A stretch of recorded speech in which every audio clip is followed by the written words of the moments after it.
Good morning. Welcome to the Board of Supervisors for January 10th, 2012. I'll ask Roberta to please call the roll. Supervisor Bennett. Here. Happy New Year. Happy New Year.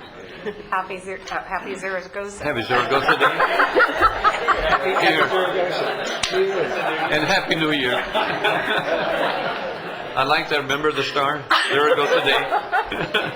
Supervisor Zaragoza. Here. Supervisor Log. Here. Supervisor Foy. Here. And Supervisor Parks. Here, thank you. I have the pleasure now to go ahead and go to our next item, which is our moment of inspiration. And this morning we have Georgiana Sanchez, Chairwoman of Wichitoyo's Chumash Women's Elder Council. And if you'd like to come up, Georgiana has taught American Indian Studies at Cal State University, Long Beach for over 2 decades. As a member of the faculty there, she has served as faculty advisor for American Indian Student Council. She is a nationally published writer, storyteller, and member of the California Indian Storytellers Association. She is very active in the preservation of California Indian languages and sacred sites. The formation of Wichitoyo's Chumash Women's Elders Council in fall 2010 was a critical addition to the effort in restoring, preserving, reviving, and protecting the ancient Chumash village site at Nicholas Canyon. The elder Chumash women are the seed of our cultural preservation and provide the traditional governance for the village. It's a California Chumash Language School established in spring of 2010, the Women's Spiritual Wellness Center, which is to open in fall of 2012, and the Tribal Wave Youth Camp dedicated to California's Native American youth. Thank you so much for coming, and it is an honor to be here, and I've heard such wonderful things about so many of you. Whoop, there goes my... I'll just hold this next to. This is our traditional basket hat made out of juncus, and it's in the coil reed style. And I just plopped it on before I came here, so it didn't want to be plopped on. So, but it really is an honor to be here, and I've heard, as I said, such wonderful things about so many of you, and I'm also honored to represent the Chumash Women's Elders Council of Wichitoyo. We have such a vision and such plans, and have already begun, the work that we have envisioned to do. One of the things that I have to sometimes make clear, because I used to teach a class that had to do with women's, that was cross-listed with women's studies, and that was that when I talked about what we do as women, it is for women, but it is also for every man, woman, and child in our community, and so and also about our environment. So it's a big mandate that we have for the Chumash Women's Elders Council. But I think that the two things, as far as inspiration, that I wanted to share with all of you, it has to do with something that really gets my students at Cal State Long Beach. There are two concepts. One is interrelatedness, and one is interdependence. And that comes up over and over and over in my American Indian Philosophies class. And that is that reminder that we are all related. We are related to everything and to everyone. And when they begin to get that concept of interrelatedness, the look on their faces, because they're 99% non-native students, they begin to get something really wonderful, that we are all related to everything and everyone. I have even been in ceremony where our elders will point to the lava rocks that we're using in ceremony and refer to them as our oldest ancestors. Imagine to be related to everything, even rocks and sand. How would we be interacting with our environment, with one another, if we truly grasp that concept of interrelatedness? And the one that's closely related to that is interdependence, that we need one another. That all we have to do is look at a global level, at our global economy, and see how everything is almost like dominoes. Everything sort of is connected to each other. So that interdependence, that we need one another. And so I'm just really, really grateful that you are doing the work that you're doing. And I have just wanted to, in our own language, offer a prayer for the good work that you're doing, and then I will bring Mati and Luisha up so that we can sing you the Willow song, because I love that song. The willow, of course, reminds me of women. It just bends, but they do not break. And that is the foundation for our homes, foundation for our sweat lodges, and so he will come up and lead us in the Willow song, which I love, love, love. And so, kinonohil alapay, pikuti ti pikuti you. Heun si sili equel, he elsu. Tani oyon uspun. Tani kilikil shu, tani kilikil swamin, tani kilikil alapay, tani kilik liya it il kuko. Kikantuch hika kialasal. And so I'm asking for the Creator, the great mystery, to watch over all of you in the work that you're doing, because I am affirming that you are trying to make the world a better place. And then I go on to ask to watch over our oceans, our air, our earth, and all of the people of the earth. And I believe this, and so I pray. Kikantuch hi alasal. And Linda, we brought you some beautiful sage from our beautiful white sage that we use in ceremonies, so this is for you. And Madi, if you will come up and lead us in the...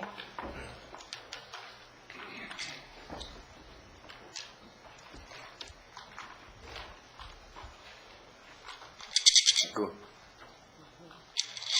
Let me see if it'll fit. For ceremony, okay? For ceremony. Homanakush ulu manao mapapahoka kunama.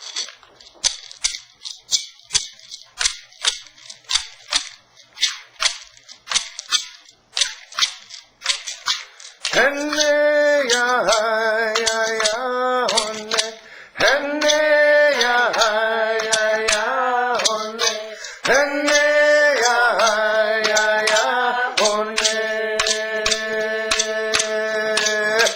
honne.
Thank you so much. That was very inspiring, and a really good kickoff for our next item, which is we're going to our Pledge of Allegiance to the United States of America. If you all please join me.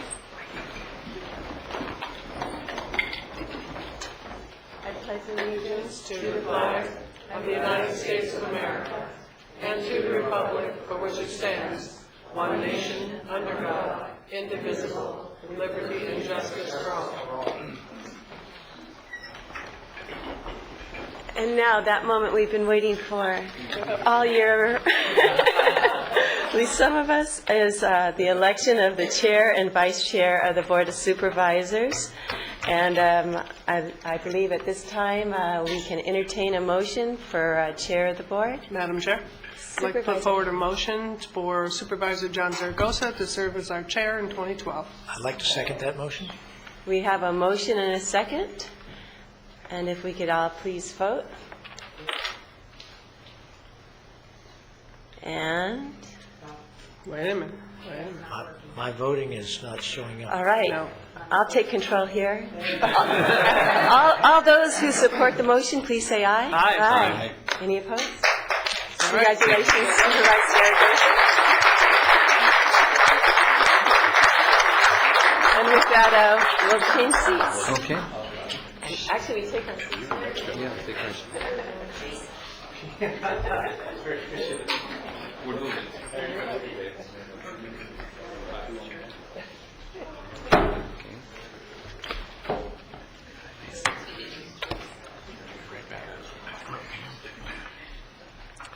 Well, thank you so much. And our next order is to elect our vice chair.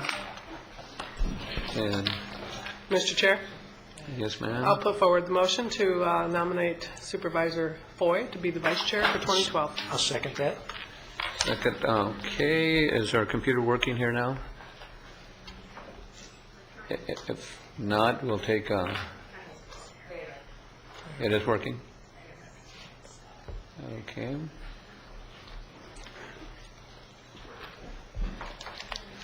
Thank you so much.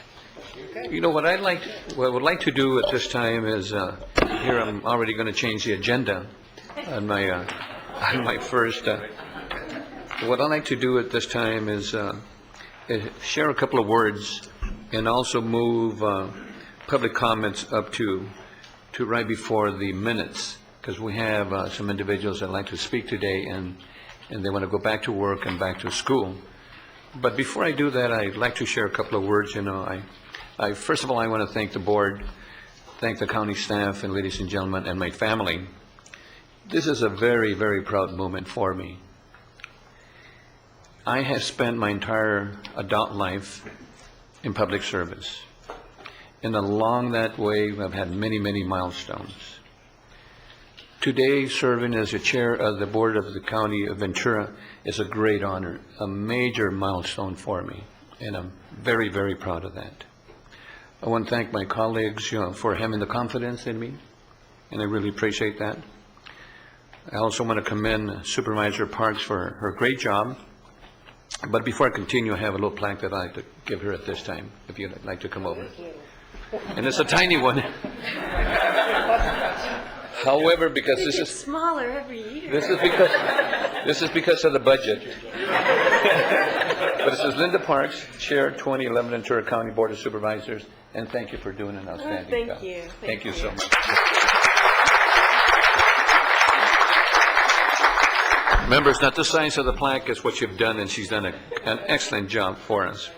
And I look forward to working with Vice Chair Supervisor Foy and also with my colleagues Bennett and Long. I think that we're going to have an excellent year. I also want to thank all my supporters, supporting my staff, and also especially my family. I have my family here with me today, Mary Ellen, my wife, my grandkids, Jacqueline, Jeanette, and Jacob, and my son Johnny and Renee, and also my other son, Robert Perez. He's my family member, but I call him my son too. And also many, many individuals that are here today. I see Eileen is here, and Dr. Lopez, and Irma, and Cruz, David Cruz. I'm going to get in trouble here naming everybody. I just want to thank everybody for being here today, and it really means a lot to me. And one of the things that I want to share, that I'm very, very proud of representing the 5th District. You know, I was born and raised here, and to me that means a lot. You know, it's we worked really, really hard to get here. One of the things that I wanted to share with you is that the Zaragoza family has been in the United States for 5 generations. And I know that the Mistoyo Mati was sharing how you've been here for a couple of thousand years, but we're right behind you. 10,000 years. But I'm very, very proud of our family, because my dad served in the Second World War. We lost an uncle in the Korean War. We had my Uncle Chewy was in Korean War. I had my brother was in the Vietnam War. And also my son Johnny between Noriega and Desert Storm. And Johnny is here today too. And I had 2 nephews that served in the Iraq War. So being an American to me is extremely important. But also I'm very proud of my heritage, Mexican-American heritage. And to serve in the Board of Supervisors, not only as a chair, is extremely important to me because the last person that served as chair was Adolfo Camarillo, and he's a great man, and the city was named after him. So that was over 100 and plus years ago. So to me, it's a great honor to serve as your chair. And it also means a lot to our youth. Our youth here in the community, we have a lot of youth in the 5th District in Ventura County that I believe I'm that role model for those youth. And I think it's important that we share that because in the media, we always see the bad things that the kids are doing, especially the Latino kids. It says Zaragoza went and murdered somebody, and I didn't, or whatever. But how about the 99.9% of the kids that do good work that are in page 8 or 10 or maybe section B of the paper? So I want to be that role model, and I think I'm that role model. So we have a lot of our youth that are coming up that are going to be in a position of leadership. I think that's extremely important. So to me today, this is a great big milestone in my life, and I'm really honored about that. But finally, what I'd like to share is that one of the things that I want to continue as chair is continue board members and staff is to continue with our strategic plan. We work really hard to put the strategic plan for the county. This plan is going to really help all our citizens in the county of Ventura. And we work really hard, our staff and us work real hard to put this plan together. And there's 5 main focuses that we focused on. And of course, there's many objectives and too many numerous to mention. But first of all, I'd like to share that the county of Ventura, we're trying to make it more efficient and more transparent with long-term financial strength. And I think that's extremely important for all of us. And number 2, to attract and hire and develop a diverse professional team. And I think that our CEO and our staff are doing a great job in hiring the best possible staff to serve the community. And number 3, to promote policy and preserve our ag and natural environment. This is extremely important. Ventura County is being known for its ag, for preserving our environment, and I think it's extremely important for the future of our children and our families. And number 4, to promote an increasingly healthy and well-informed community. I believe in informing the community, having town hall meetings, sharing with the public what we're doing, and how we support the community. The county of Ventura does so many things that people don't realize what we do. For example, we are in charge of health, we're in charge of public safety, we're the watersheds, and you name it. It's just unbelievable. In fact, Michael Powers, and our CEO, has done an excellent job in going and talking to the community about what we're doing, and I'm doing it too, and other supervisors are sharing that too. And the other important thing, the 5th thing that we're looking at, of many things, is a high-performing public safety services. And I want to thank our sheriff and I want to thank our firefighters for doing an excellent job in keeping Ventura County one of the safest counties in the U.S. And this is extremely important that we do that. And that means a lot to me, to the well-being of the community, and to my family. And as chair, I'm committed to continue to work with the board, to continue to implement those efforts to become more efficient and also more customer-friendly. We're here to help the community. We help to be proactive, not reactive, and also to help our community become more efficient, and also to help our constituency with their efforts. So I want to thank you again for your confidence, to the chair and to all of you for being here today. Thank you so much for this honor to serve as chairman of the board of the County of Ventura. Thank you. Thank you. And before we go into public comments, is there any other board members who'd like to share anything at this time? Supervisor Zaragoza, if I may, I just want to wish you the best, and I also want to thank Rosa for the great service that and Roberta for the great service that they provide to the board chair and to the full board. And so I know my advice is listen to Roberta, and also She already talked to me. And my second piece of advice is always keep Dr. Gonzalez close by. We had a few people faint at the podium over the last year, so we want to make sure that we Don't have lock your a knees. safe boardroom. But I do wish you the best, realizing how long it has been since we have had a Mexican-American serving as chair. Thank you. It has been a long time. So glad to have you, and we're here to help you. So thank you. Thank you. Thank you so much. Any other board members like to? I just want to welcome you here. It's been a great partnership since you've arrived, and I know this is something that you're proud of and that your family's really proud of, and everybody should be proud of this moment, so congratulations. And yes, just also to thank you for your service and your willingness to step up in the leadership role, John. You've been wonderful to work with. We have great camaraderie and agree to disagree, but do so with professionalism and respect for one another. And to Supervisor Parks for your leadership this last year. It's been, you always have a great sense of humor that starts our day off usually with the points in history, but also as you've worked with the public and in this boardroom and inviting the public and being very courteous and gracious with them. And I know that Supervisor Zaragoza will continue that. So we look forward to a good year. Thank you so much. Yeah. I too, John, want to say congratulations. It's going to be great. I know Supervisor Parks was excited to move on, so that you could take this. But it's a little extra work that goes on with your staff. But I know your staff is a great staff, and they're up to it. And you have brought a lot of professionalism to this board, and it's a nice to serve with you along with the rest. So thank you, congratulations, and you'll sit there a lot. I don't have to sit there then for a while. There you go. And then one of the things that I just want to share a little bit more is that, and Supervisor Bennett mentioned that, it's partnership. And that really, I believe in that, and working with other agencies and working with in order to come out with a better Ventura County. But, I think that's important that we convey that. And as I mentioned before, I would like to move, item 9, public comments, up to the next item. And the first individual that we have is my beautiful little granddaughter, Jacqueline Zaragoza, who wants to share a couple of words. And you got 3 minutes, by the way. Or less. 5 minutes, I'm sorry. Good morning. My name is Jacqueline Zaragoza.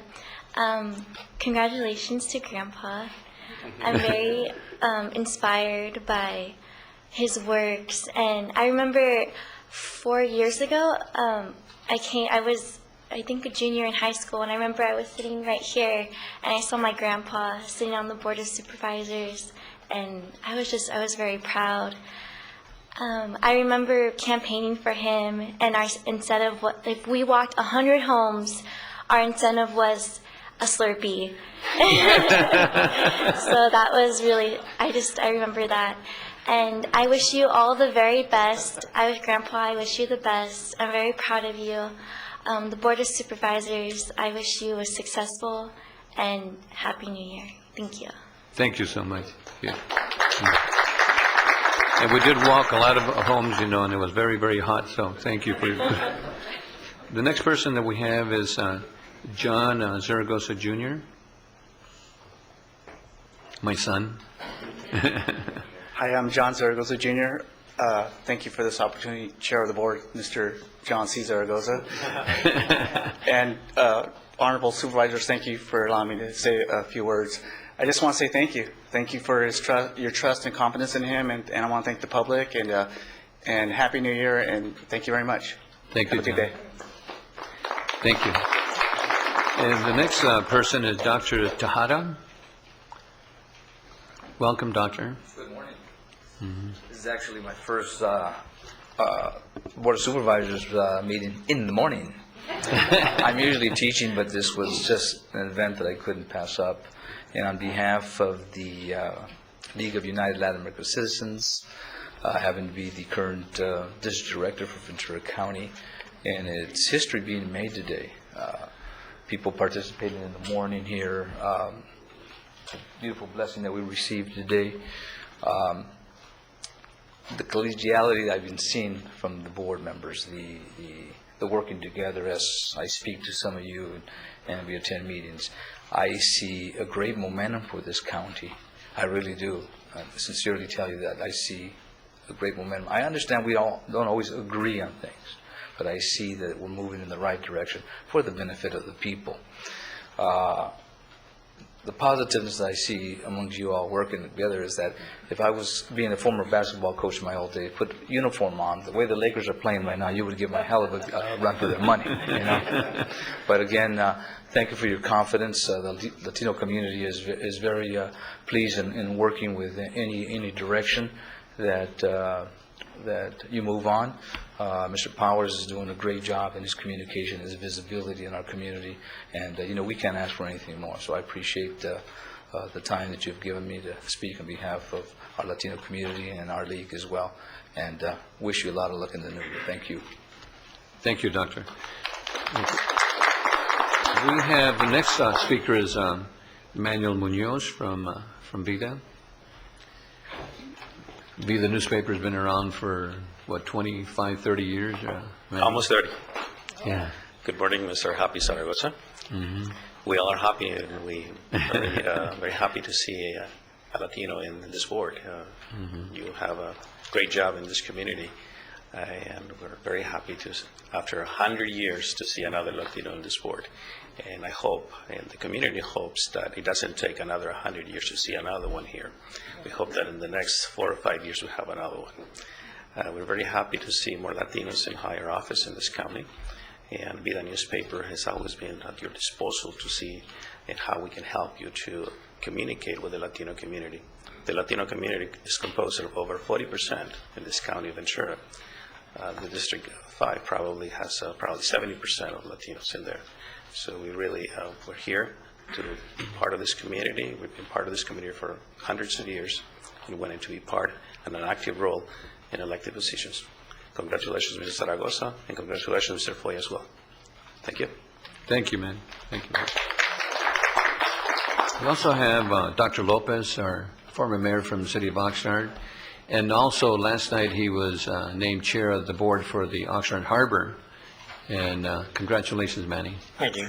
Good morning, members of the Board of Supervisors. I'm here today to let John Zaragoza know how proud I am of him, of what he's accomplished, and also to remind him that we've been together many, many years. I first met John when he was an outstanding department head for the city of Oxnard. We could always come to him for advice, and we always followed his recommendations. I also knew him as a colleague on the Oxnard City Council, and there he was always very, very, thought very highly of, or very deeply about all the issues that came before us at the council, and I've always had his ideas in high regard. I also knew him as a fellow candidate for the Board of Supervisors. And John has always been very open with me. He's always shared and been very helpful. I always know that I can come to him and he will give me the straight scoop. And so I just wish him well. I know he's going to do very, very well as the chair. I think the characteristics that John possesses in really a high level of energy, his integrity, and just his willingness to use those traits to the fullest will serve him in good stead and as a chairman as they have in the past. And congratulations, John. I'm very proud of you, and I know that everybody in Oxnard is very proud of you too. Thank you, John. Thank you, Mayor. Thank you, sir. And I want to thank the Mayor Irma too. Irma Lopez too. Thank you, Irma. David Cruz is our next speaker. David Cruz, was with NBC for many, many years, and now has the talk show on 9:10 a.m. Give me the plug. That's all right. And 9:10 in the morning. Chairman Zaragoza, members of the Board of Supervisors, Mr. Powers, good to see you again, staff and distinguished guests. You know, covering stories for 40 years, I remember seeing the first shuttle land after it flew. I remember seeing the first Latino mayor in Los Angeles. I remember now a case like today, and we continue to witness history before us, and sometimes we don't realize it. You know, I do look forward to a day when we don't have to celebrate firsts like this, because America should be about inclusiveness. I'd like to see an African American on the board, but then I'm sure that many of you are first in your families in leadership. What this really says to me is that there's a young student in a classroom today, right here in Ventura County, who, because of your presence, men, women of many different backgrounds, will aspire because they too believe they can do it. I remember the first time I sat in a high school auditorium and a young man came to talk about being on the radio. And I liked that at that time, but he looked different from me. And I didn't think I could do it because of that. Besides, I was also a stutterer. Can you believe I made my living talking for 40 years? Some of you I know would prefer I not. But that aside, when we see things that we can identify with, then we begin to believe we can do it too. And this is what Ventura County is at a crossroads of being able to show the generations of today and the future generations. Again, I look forward to a day when we don't celebrate the fact that it's the first Zaragoza, but that it'll be one of many, and that we have more Kathy Longs and Linda Parks and all of you who are here today. And I think it's great that there are two people sitting here who are going to be in a competitive posture maybe in the near future, and still we find common ground. May that be the lesson that we take away today, and I again salute you as a body, and we celebrate with you as a county. Look forward to great days together. Come on the radio show anytime. Thank you. Thank you, Dave. Yes, go ahead. Yeah. I just have to make a tremendous, that to me, after everything that we hear negative around the country and all this stuff, you are so right. This is a great country. We shouldn't have to say this or that. We are Americans together with everybody with a tremendous opportunity to achieve anything they want to achieve. And a man who stutters with a voice like that, I mean, come on, that was tremendous. And I just appreciate those comments. There's so much of the other. Thank you so much for bringing that before this board. And this is a great county because of that kind of attitude. So thank you. And thank you, Supervisor. And David, I agree with that. We're all Americans, you know, and my comments earlier were just to motivate and to share with those young folks like we have today to be the role models too. I'm the role model for them too. I think we're in good hands with our youth, you know, for the future. And thank you for those comments too. Irma Lopez is our next person.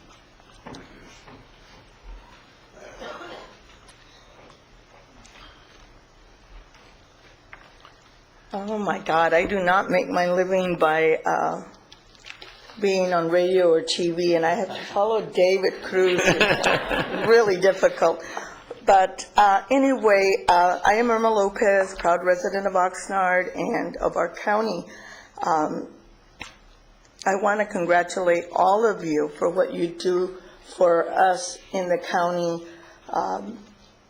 not just for the districts that you live in, but for all of us in our area. I was very, very inspired by the Chumash prayer. What an appropriate prayer for all of us and for you as you do your work. If we adhere to that prayer, we would be better people and a better world. I truly, truly believe in those words, and they did inspire me, as I'm sure they did you. It is very important. I want to congratulate John here today. It is very important for us as Latinos for inclusiveness. We want to be a part of the solution, not the problem. When I say we as Latinos, this is a proud day for us. 100 years is a long, long time to have to wait. But I also realize this is not us separating ourselves, but we are all a product of our life experiences. And so what I'm trying to say today is John shares the life experience that I have, and with, approximately 40% of our community. And we just want to bring that up here. We don't want to separate ourselves. We are a part of this. Many of us have been here a lot longer than other people that might tell us, go back where you came from. Now, I look at them and I say, well, I'll go back to Camarillo, I guess, a few miles down. But it's very important for us to, and for you to realize that we're not trying to separate ourselves. We just want to be a part and to help you see where we're coming from sometimes. So I just want to say congratulations to John. You are a good representative, not only to the Latino community, but the community as a whole. And I want to thank all of you for having the good sense, maybe I should say that, to appoint Mike Powers. He has been a great, great asset to you. We enjoy working with him, as everyone in our community should. I also want to thank Linda Parks for her past leadership as you know, she passed the gavel to John, and wish you a happy new year, and to John and his family that we've seen grow, born, many that we've known them since their birth, and he has a wonderful family, and they've been very supportive of him and had to share him with all of us. So that's a big, and Mary Ellen, she went kicking and screaming sometimes, but she's always been there. So thank you all for your leadership and for being a part of our community, not just yours. Congratulations again. Thank you, Irma. Thank you. You know, I just want to share something too. I got interviewed by a reporter Saturday, I think is what it was, and I kind of mentioned, you know, that I was really proud to be the heritage of Mexican American, and he says, well, gee, I never saw you that. I saw you as an American because you did such a good job as a city council member and as a department head for the city, and you were always available, and your door was always open to the public. So I just see you as a great American serving the community. So I just wanted to share that, Irma, for saying what you said, and I believe that too with my heart. George Ortega is the next person that I'd like to share a couple of words on.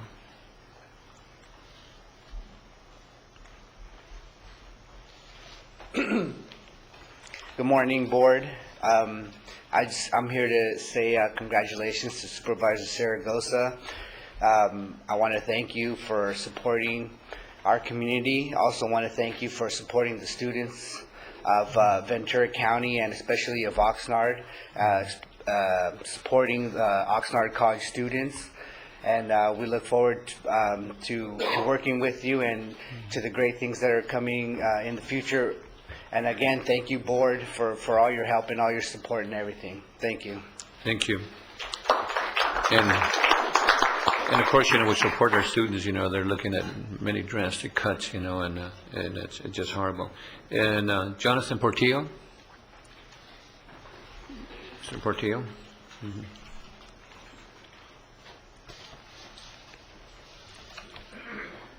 Good morning, members of the board, and not yet. Our new chair of the board, Supervisor Zaragoza.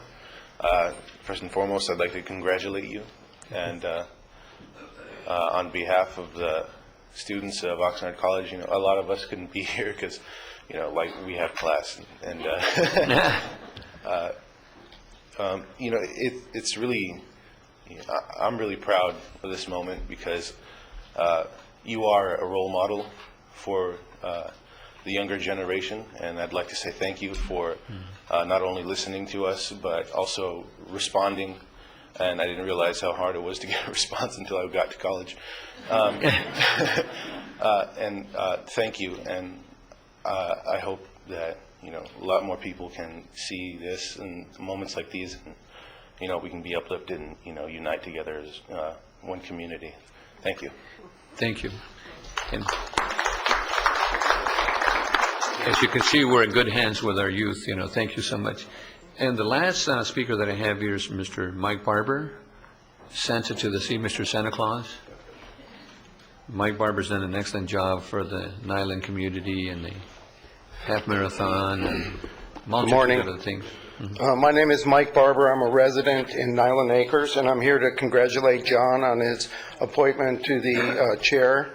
I've got to know John really well over the last 3 years, and I have to say that John is a good man. He's an honest man. He's a caring man, and I'm proud to say that he is my friend. Being a president of a small mutual water company and on the El Rio Mac, I've come to John and his staff many times with problems in our area, and they've always stepped up to the plate and really helped us. John has a great staff, a very caring staff, and they've been very helpful to myself and the residents in Nyland Acres. John has been a big supporter of the Santa to the Sea Half Marathon in Oxnard, and I would like to just briefly touch on a few issues. This was our 4th year for the Santa to the Sea, and we've gone from just a little over 200 runners to almost 2,000 in 4 years. We have given away literally tens of thousands of toys to underprivileged kids, not only in Nyland Acres, but to Child Services, to the City of Oxnard Police Department that they distributed, and many other entities we've given toys to. After this year, we're going to do some more scholarships for Oxnard College, and it'll be 72 scholarships we've done in the last 3 years, $500 scholarships for Oxnard College students. We like to help younger children that are just going into college. We also help adults that need some retraining and some help on promoting themselves in the job market. We've also this year started the Santa to the Sea Charity Challenge. We raised over $6,000 for our local charities. And I would also like to thank the county. Events that happen in Channel Islands Harbor kind of outgrow, if they get big, they outgrow the area, and there's no parking down there.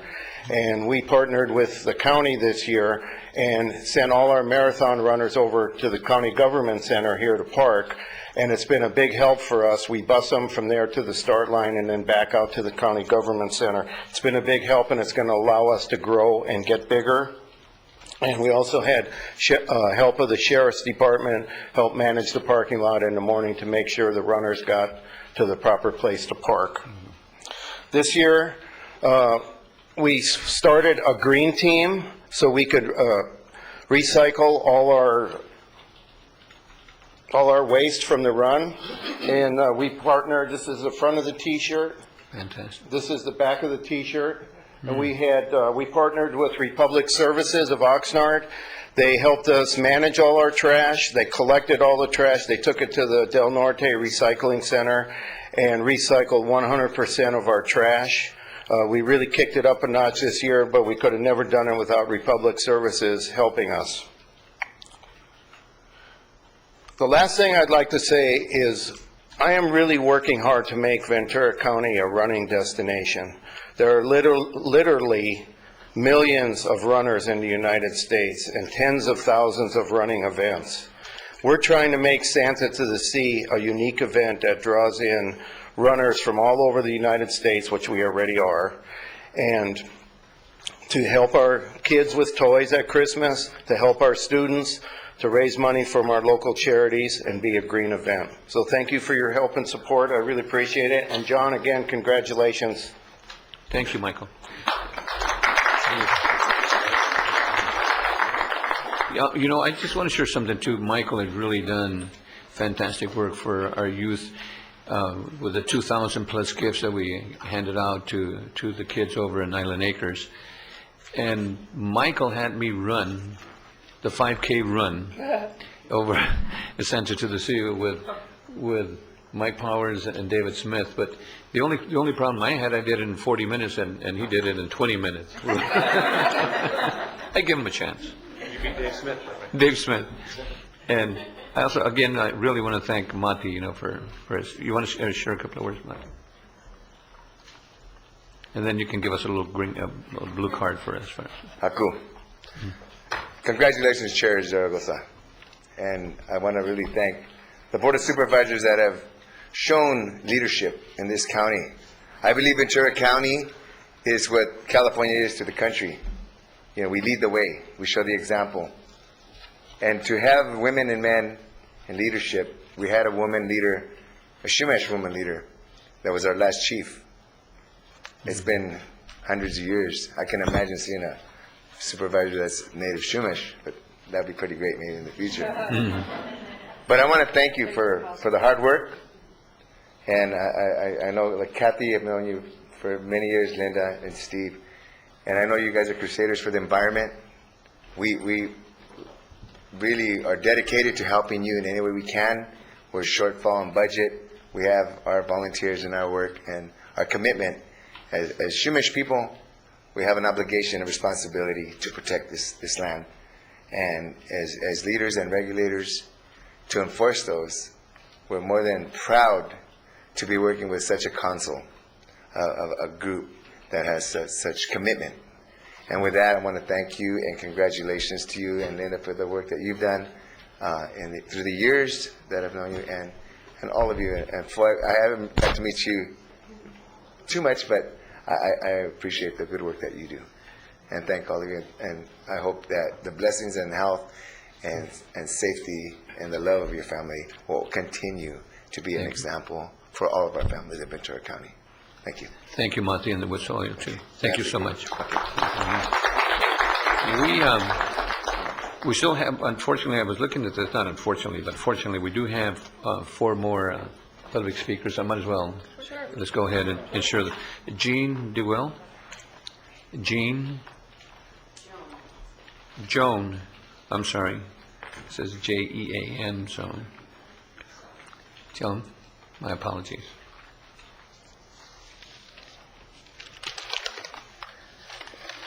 My name is Joan DeWile, and I'd like to say a few words in support of our local Ventura County Sheriff's Department. Ventura, a police department that answers to and is paid by its local citizens, is one hallmark of a free society.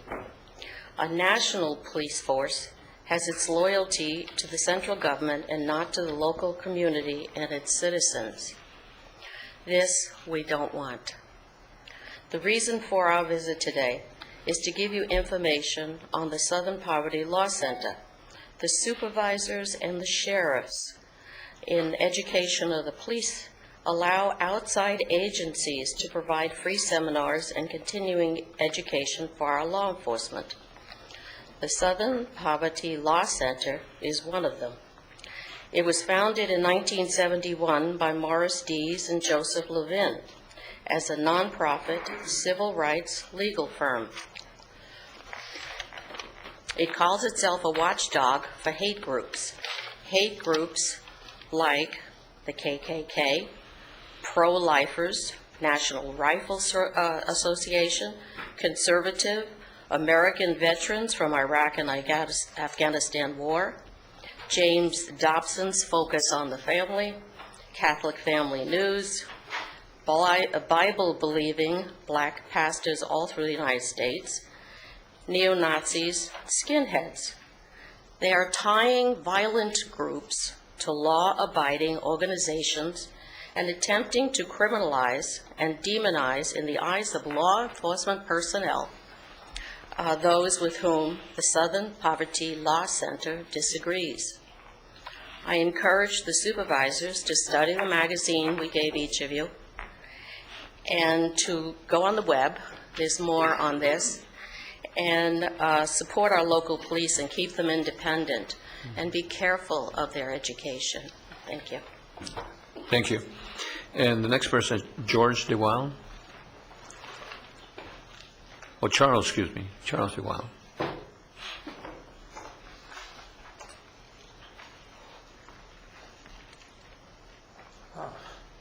Yeah, I'm Charles DeWile, and I'm in Peter Foy's district. And I'm here to, well, I'm glad to give me some time to speak, of course. And I want you people to support your local police and, of course, the Sheriff's Department. Now, I'm seeing 2 problems in existence here. And our president said We cannot continue to rely on our military to achieve national security objectives. We got to have a national security force so powerful and strong and will be funded as our military. What President Obama is asking for is a national police force. And the second problem I'm addressing here is the self-called watchdog group, the Southern Poverty Law Center, offers law enforcement agencies around the United States seminars and sends their monthly bulletins. 1,000 of these go to police departments to keep them aware of hate groups like the KKK, Christian pastors. Focus on the Family, James Jobson, gun owners, Aryan nations, and so on. What they do is they sandwich in the good guys with the bad ones. That's a way of smearing them. Now, there are 4 articles in this magazine I've given out to you people. Okay? And the first one is an overview of the problem of keeping our police independent.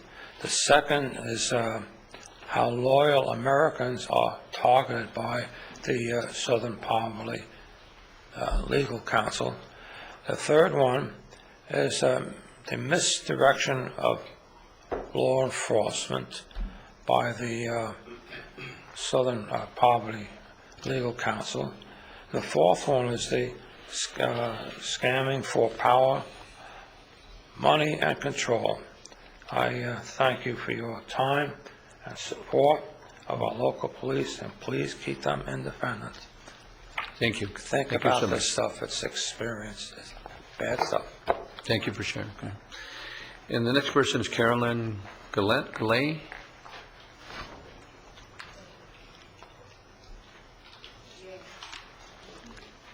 Gio, I want to apologize.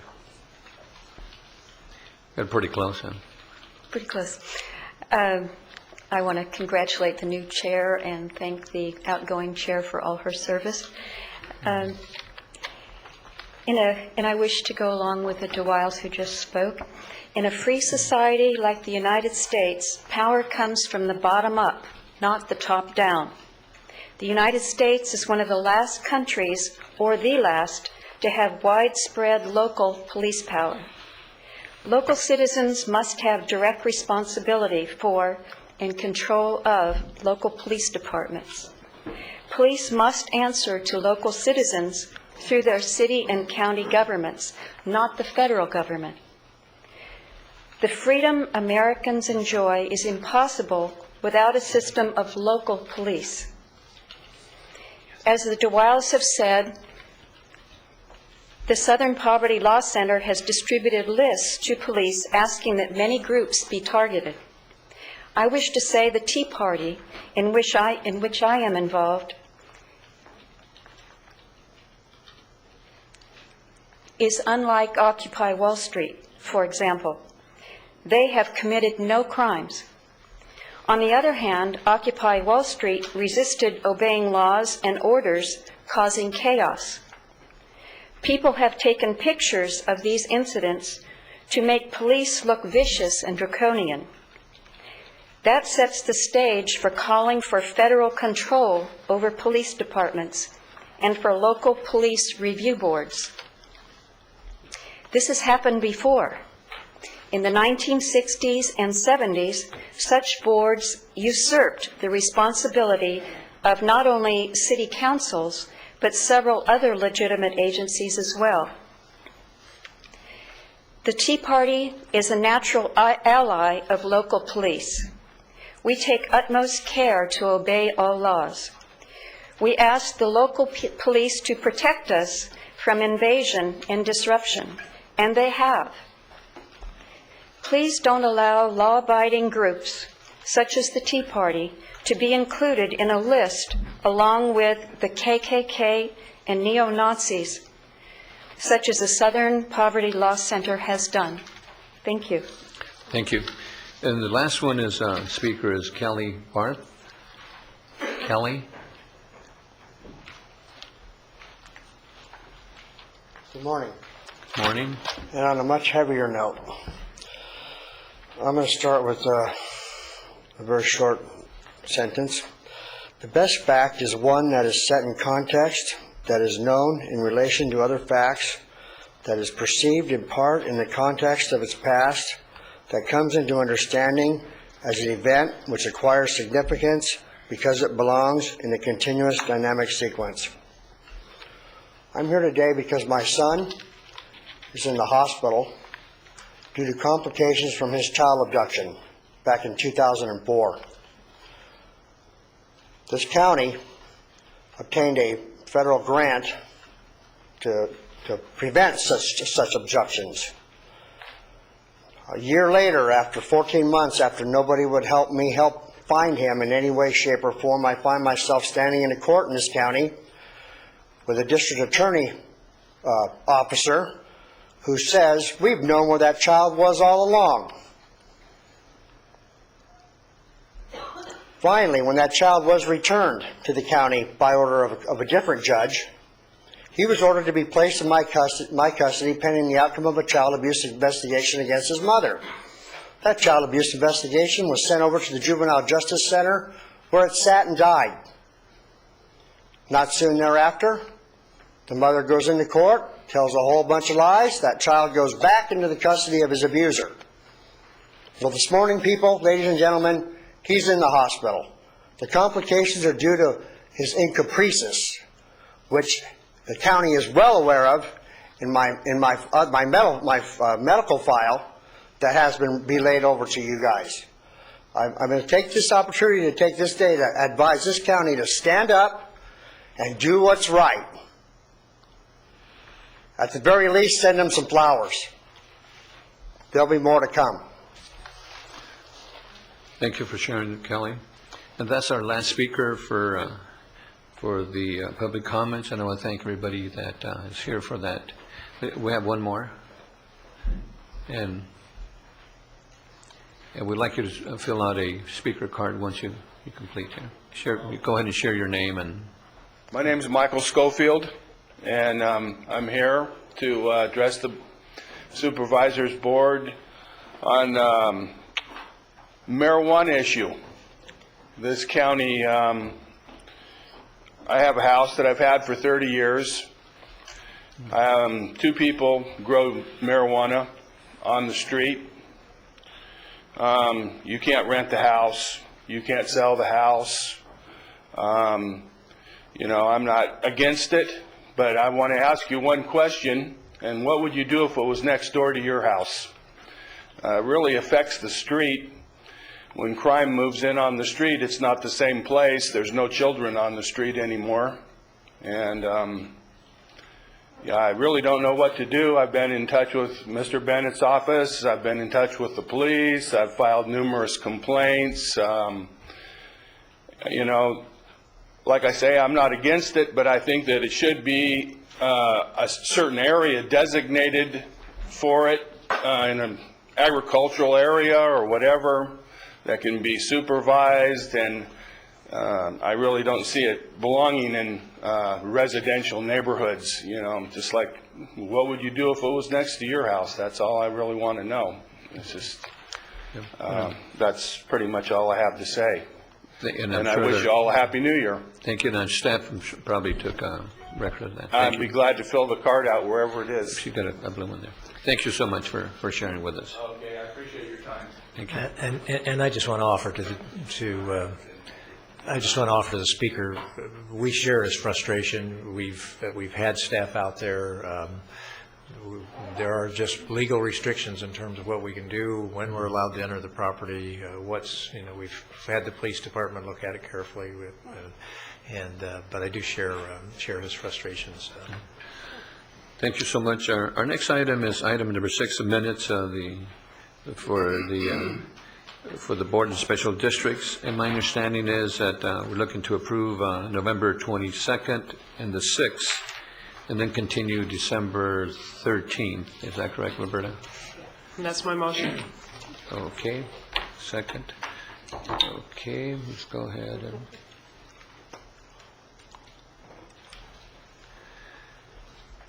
Okay. And that's approved, 5-0. Thank you so much. The next item, number 7, is the agenda review, and if there's any modifications or revisions to the agenda, can we share that at this time? From any, Michael? Thank you, Chair Zaragoza. Congratulations. Thank you. I'd like to hear more about that Slurpee incentive program. We can put that to a lot of good use. Walking precinct. There you go. That's right. Just a couple of items. The request to continue consent agenda item 16. Okay. On item 32, there's an amended page B7 been filed. Yes. And on item number 40, Auditor Controller's Office has requested that we remove that item. To remove item 40? Item 40. And 39? No? 39, Mr. Chair, I received a request that that we postpone 39, but at the same time, I know when we've had these items before, we had asked staff to make sure that there was adequate notice given that we were thinking of doing these kinds of contracts. I don't know whether we have anybody here in terms of who made the request, but what I'd like to do is not just make the request, but I'd like to ask staff to present for us what notification they have done on this item, so that as we're postponing, we go on record in terms of what effort staff has made to try to make it real clear that this item was, try to make it clear in terms of what staff's efforts have been to try to make sure there's good notification. So, Mr. Zimmerman, if you would, please. Kim? Congratulations, Supervisor Zaragoza. Thank you. Thank you, Barry. And my name's Barry Zimmerman, Director of the Human Services Agency. And good morning, members of the board and Mr. Powers. The item that's before you on the agenda was item 39, to contract out with Manpower to be a temp agency, basically, for CalWorks clients in a new program that we're able to do due to modifications in the state law. Previously in the year, if you recall, there was some question on our contract, some of our contracts last June that the SEIU in particular had some questions with, and felt that we needed to have greater dialogue before those contracts moved forward. Subsequent to that time, we met with SEIU and came up with an agreement that we would notify them of the contracted activities that we would enter into, or things that we would offer, and that we give them ample time to review that, and if they wanted to dialogue with that, they could open that with us. And so we've done that, and in talking with Supervisor Bennett, who received a call from SEIU about this item, I discussed that with him, and he said, well, I should come and we'll explain what we did in the process of getting this item on the agenda. So in September of this year, we went out with an RFP or RFI to procure services to be basically the employment agency for CalWorks clients. We sent the notification to SEIU in September of that, gave them a copy of the RFP for their comments and for any inputs that they may have. At that time, there was no response to it. We proceeded, went through the RFP process, and awarded Manpower, was selected to be it.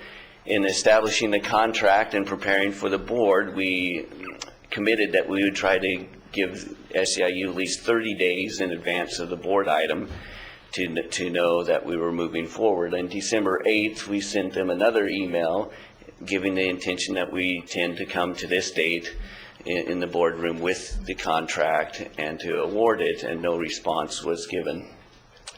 On January 6th, in an unrelated communication with SEIU, there was a comment made that the Manpower contract, they had a question that it may have been eroding the account executive classification due to its award. There was no further explanation, there was a follow-up on that, and no further comments made to that point of what that meant or effort to meet with us, in which we've opened invitation to meet with them. So that's kind of the chronology of our activities with SEIU and advancing the work and vendor contracts that we deal with.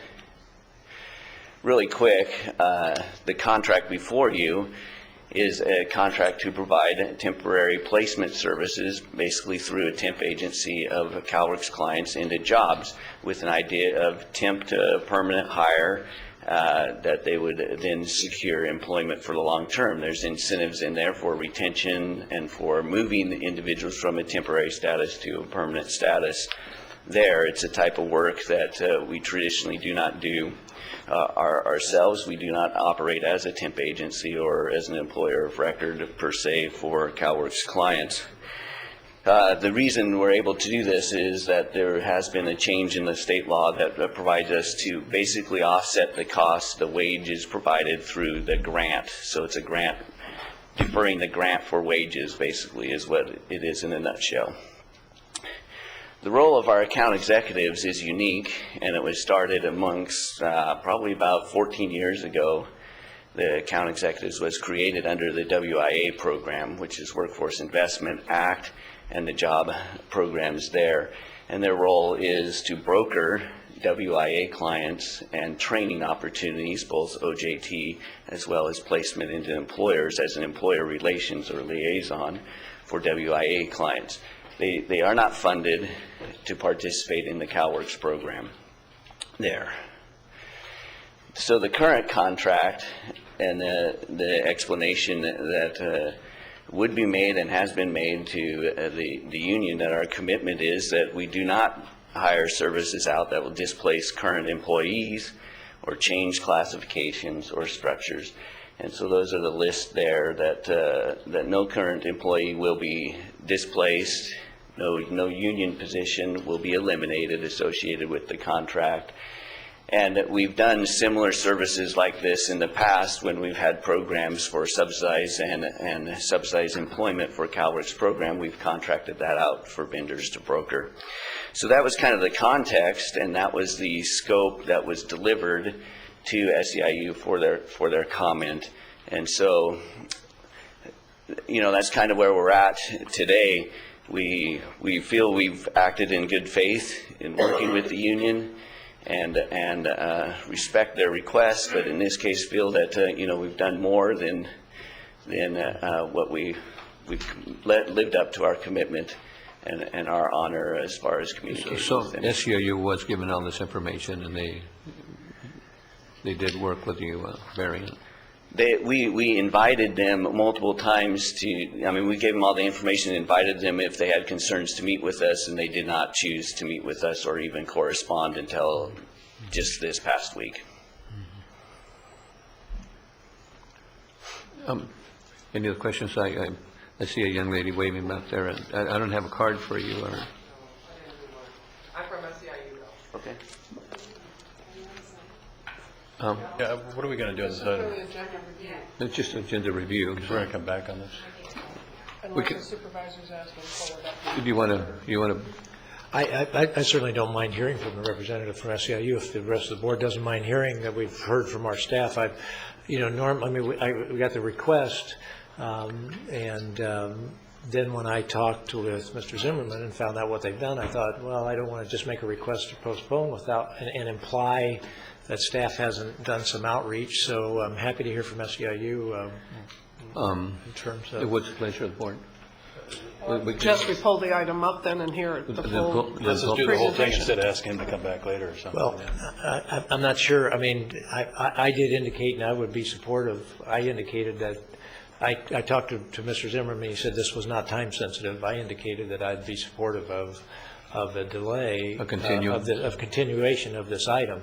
I only think that we've heard from staff about process, not about whether we should do this or not.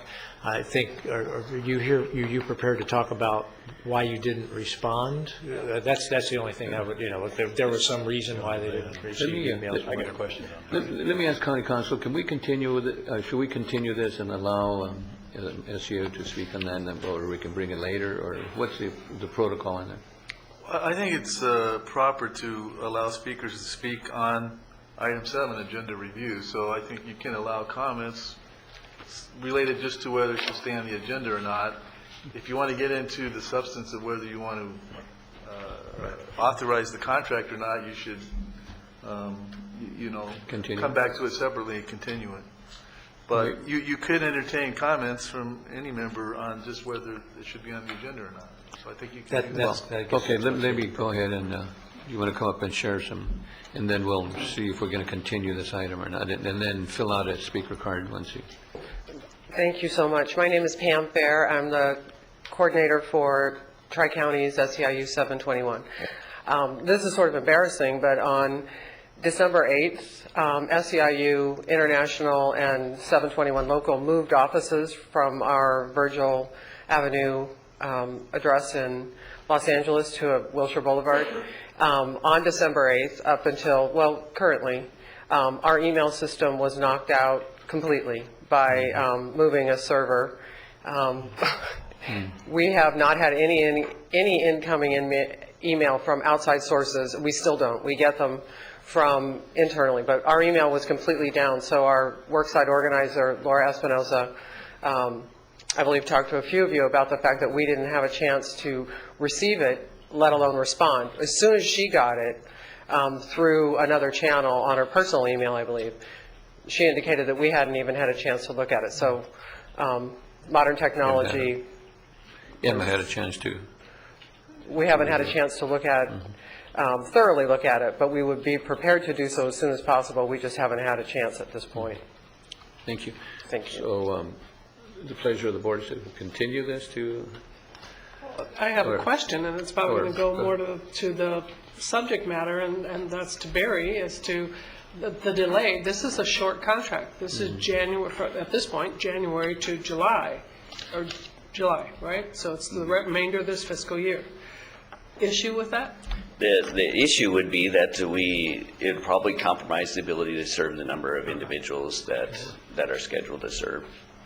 So people who need jobs would be compromised in getting those jobs. It would be delayed to get that up and going. So it's a time Is that what it is?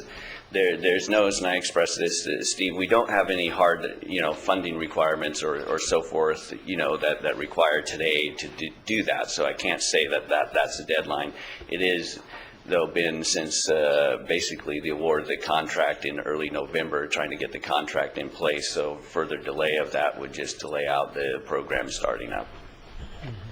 I would just, thank you, Chair. I'll make a quick comment that one of the issues that the concern seems to be raised is does this violate the civil service rules on contracting out services?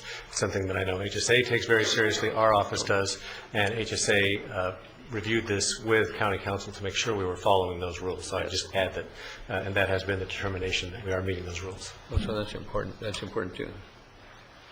So what is Barry, it sounds like what you were saying earlier, though, is our county executives don't do this work, and they're not set up to do this kind of work, right? With the Cal work, I mean, they're not in to do this.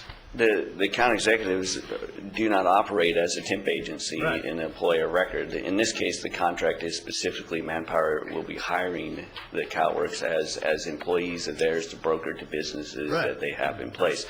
So the scope is very much not within the function we do. What we've committed here is that we committed that we would communicate with the union to assure that conflict hasn't happened. Now, I don't know about the email not being up and those type things and them receiving it, but we did start the process with them and gave them the full scope of what our intention was back in September, was the time period that we notified them. So I think as far as I'm concerned, it was more or less the concern that we kind of the comment that we did not work with the union, and so therefore we need to delay this, and I wanted to make that clear, is no, we made every good faith effort to work with them. And I'll take your direction if we want to address and discuss the merits of it, but I wanted to make sure that we've been open dialogue and kept the dialogue open with them. Again, it sounds like you tried to do that, but at the same time, we're not, county council's agreed, the office agreed, you've done everything you could to make sure you're not violating any rules. Our number one goal, I think this whole board would say, is we want to put people back to work. We want to get their opportunity to get these people to work. And we don't want to delay, as Supervisor Long had said. I think we should try to do whatever we can to move forward with that. And so I can't see why we'd want to delay it, because we're not in violation of anything. The number one thing is that people of this county need to work. And we have an opportunity to help them work, we need to help them work. So I'd like to see us try to move forward, but if we're going to do down that path, then I want to ask more questions, but I want to stop at that point. Sure. I appreciate the discussion of the board, and I appreciate the discussion we've had here. And if the board does not want to postpone this, certainly that's the board's prerogative. The information that Mr. Zimmerman just provided, that this would delay implementation and to some workers, is not a piece of information I've had until now. When I talked with Mr. Zimmerman, when I got the call and I talked to Mr. Zimmerman, I said, is there any time sensitivity, any deadlines? He said, what he said was no, there weren't. So this is the first I've heard that. And so I've made a commitment to people, and I just am a little concerned that they may not be here ready to present their side of it or whatever. Mm-hmm. But so I would still make the motion, but I can understand if the board feels like staff has done the proper communication and the board chooses to hear that item today, then we hear that item today, and we have at least one representative from SEIU here to speak on that. So I'd continue to.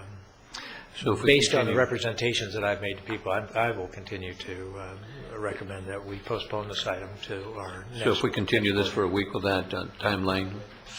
2 weeks. 2 weeks. Yeah. It's a little bit longer delay than just 1 week. The meeting. That's right. Okay. So what's the pleasure of the board? So anyway, that's my motion. Appears that there's no second for the motion. Second to continue to... Continue it for 2 weeks. Well, I'll second that. Okay, just to clarify, because Roberta's turning to me. I mean, I think we can have two motions on agenda review. We could single this out as a discrete question, right, aside from the overall agenda review. That's right. So where are we now, Roberta?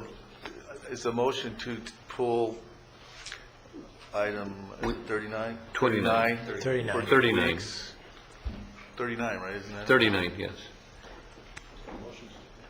So we pulled it. To pull it and postpone it for 2 weeks till whatever that is. To the 24th.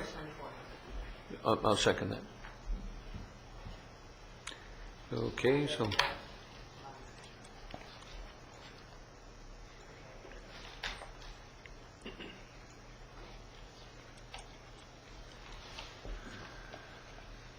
Okay, so then that becomes part of the agenda then? No. Denied? Pass. Okay.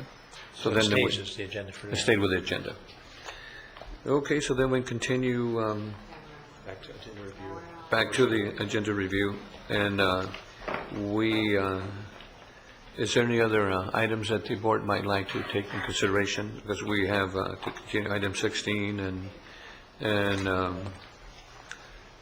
and also 32. And are we? I think you need to. We voted agenda review. Approve the agenda. Okay. Let's approve the agenda as amended. Unless there's no other changes. Well, is there any other changes? We're going to do consent after, so I'll talk about consent. Okay. Supervisor Foy, did you want to pull an item? Well, if we're going to talk about consent, then I said I'd pull something consent, but I can pull it here. I'd like to pull 19. Okay. And vote on that separately. Okay. If we can do it, that's fine. Mm-hmm. Just to clarify, you still need a vote on the agenda review? Yes. Okay. To modify the agenda. Mm-hmm. And 19. Well, it says consent, and that's not what we're voting. No, we're not doing consent. Okay, I'm sorry, My screen says consent, too. Mm-hmm. Mm-hmm. Now the computer's even faster than Roberta. That's unbelievable. Yeah, what's with that? Fix that. Okay. Now we go agenda review. Consent 8, okay. And you wanted to pull 19, Supervisor? Yeah, I'd like to just, because I want to be consistent with this. This is the park situation down in Santa Rosa Valley, which we're going to spend about $500,000. Not all of it is our money, but 230-something thousand is coming from general fund. I just, again, I don't think it's the right thing we should be spending money on, but I just wanted to be consistent and vote on it. I didn't want it to pass through, so I'd like to vote on it separately. That's what I'd like to do. Okay. So then, any other comments on the agenda? So we'll go for approval of the agenda, 12 to 27, and we'll pull 19. So do we have a motion for the agenda? Yeah. Okay.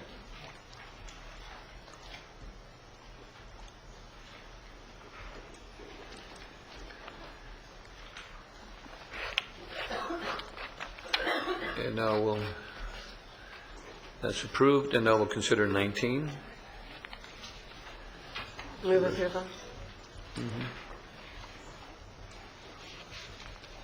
And also with appreciation to the city of Thousand Oaks for their contribution.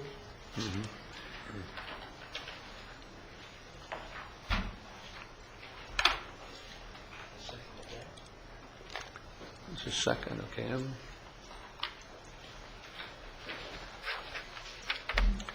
Okay, thank you. Thank you. Now we're at,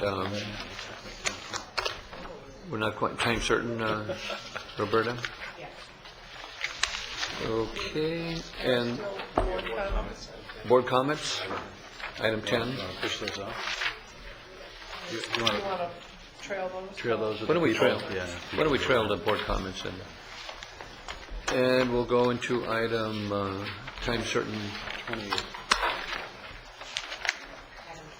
28, and that's me, right? What I'd like to do is we're going to recognize Martin Luther King Day, and this is a resolution from the Board of Supervisors recognizing Ventura County's 26th annual celebration of Reverend Dr. Martin Luther King Day. And you want to come up too?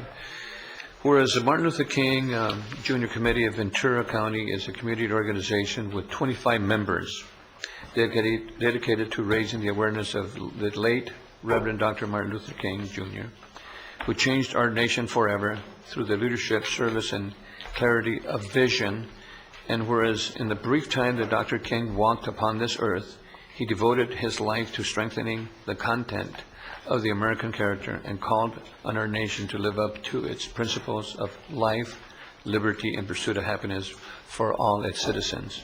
And whereas through the determination and spirit and resolve, Dr. King helped lift souls and lead one of the greatest movements for equality and freedom in the history of our nation. We honor the lasting legacy of this great American, remember the ideals for which he fought, and ultimately gave his life, and recommitted ourselves to ensuring that our country's promise extend to all Americans across the nation. Whereas we observed Dr. King Day on January the 16th, 2012, the County of Ventura encourages all of its residents to celebrate his memory by performing acts of kindness through the service to others, and during his celebration, the community at large to join the Martin Luther King Jr. Committee of Ventura County to recommit themselves to the ideals of service to others. And whereas the spirit of the late Reverend Dr. Martin Luther King remains with our community throughout the year, and that we share this spirit by joining Martin Luther King Jr. Committee of Ventura County and other civic leaders and members of the community in celebrating Dr. King's Day.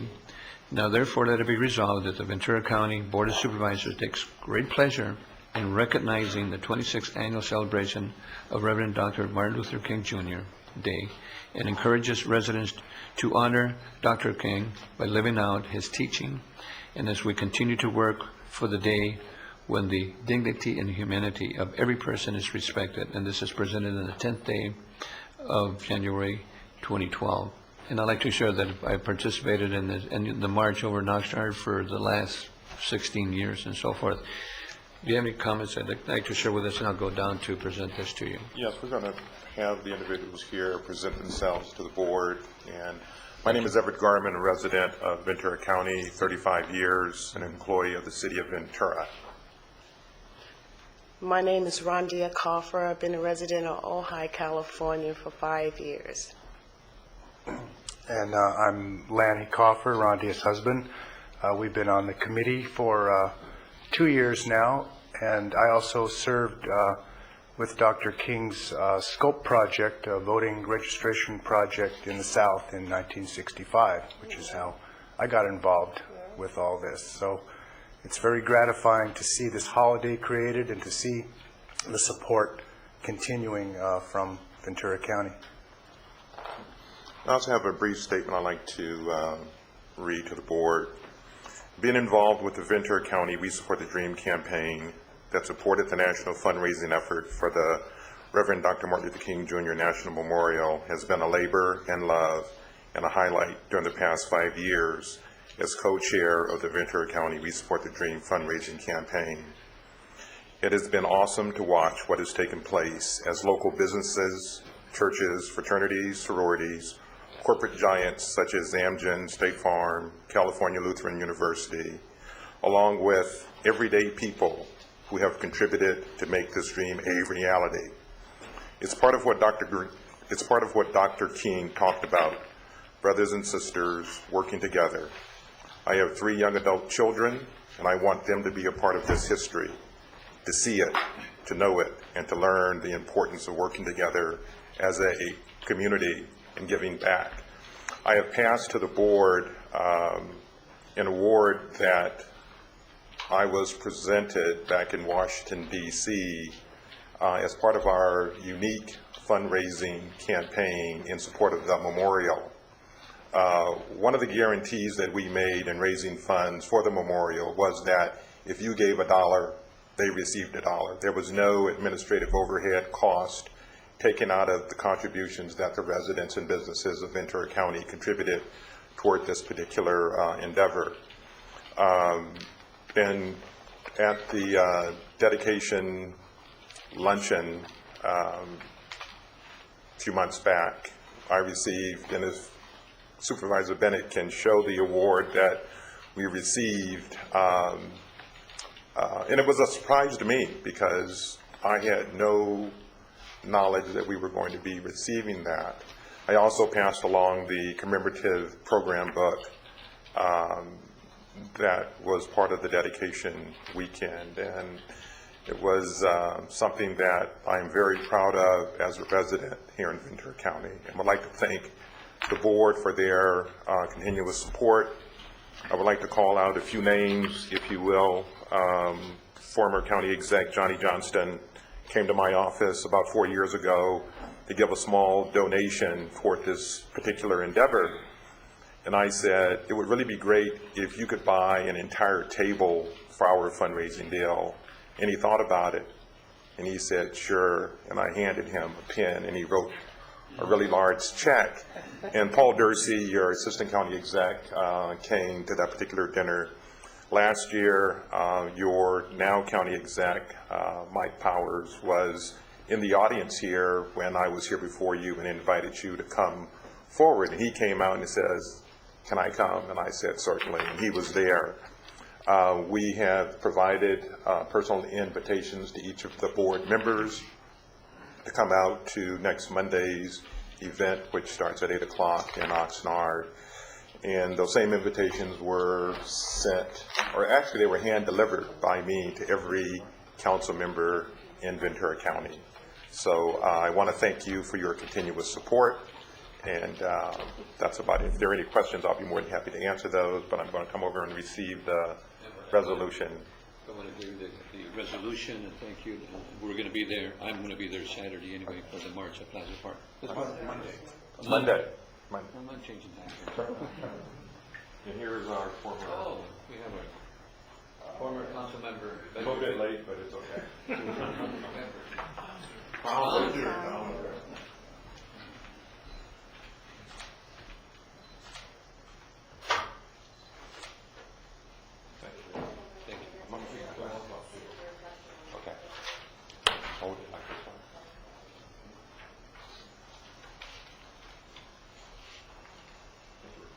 Thank you so much. Thank you. Thank you.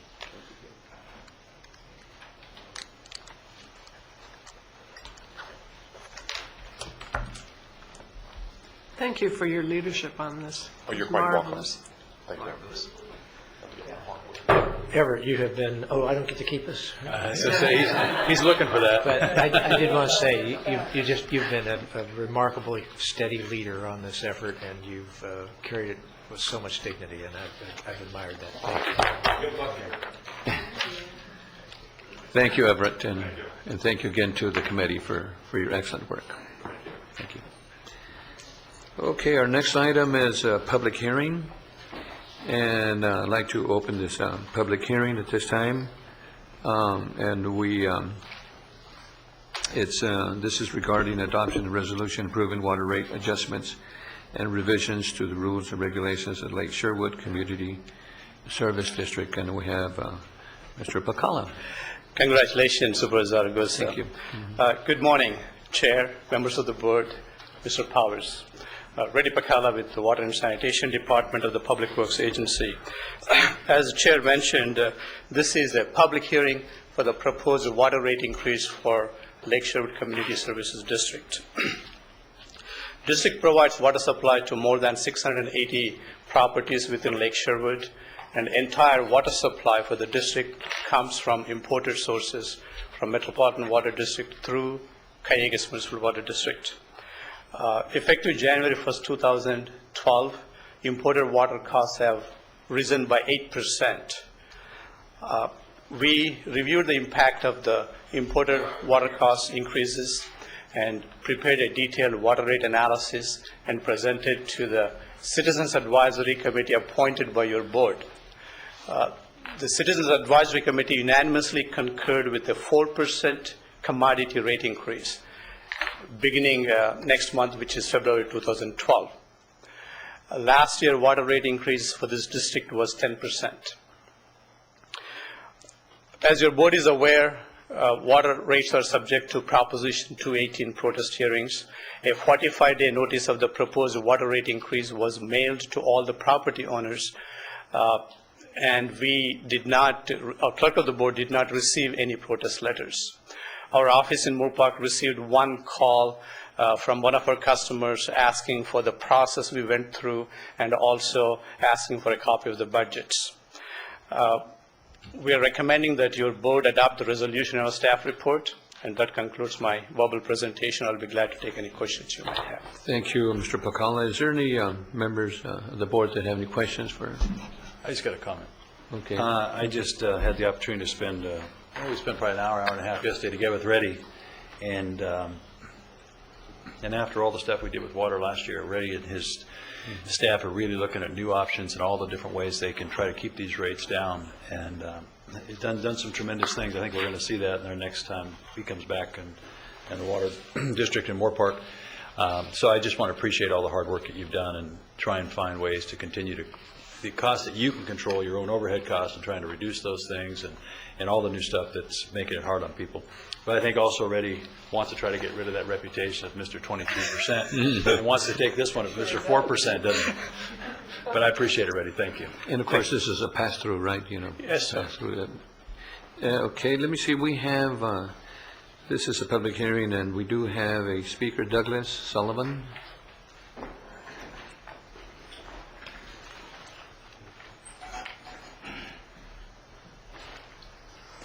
Hi, my name's Douglas Sullivan. I reside in the Lake Shore Community Services District, Special District.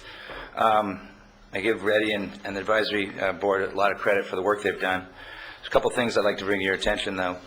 One of them is the billing on the bills for all 5 water districts is unfair.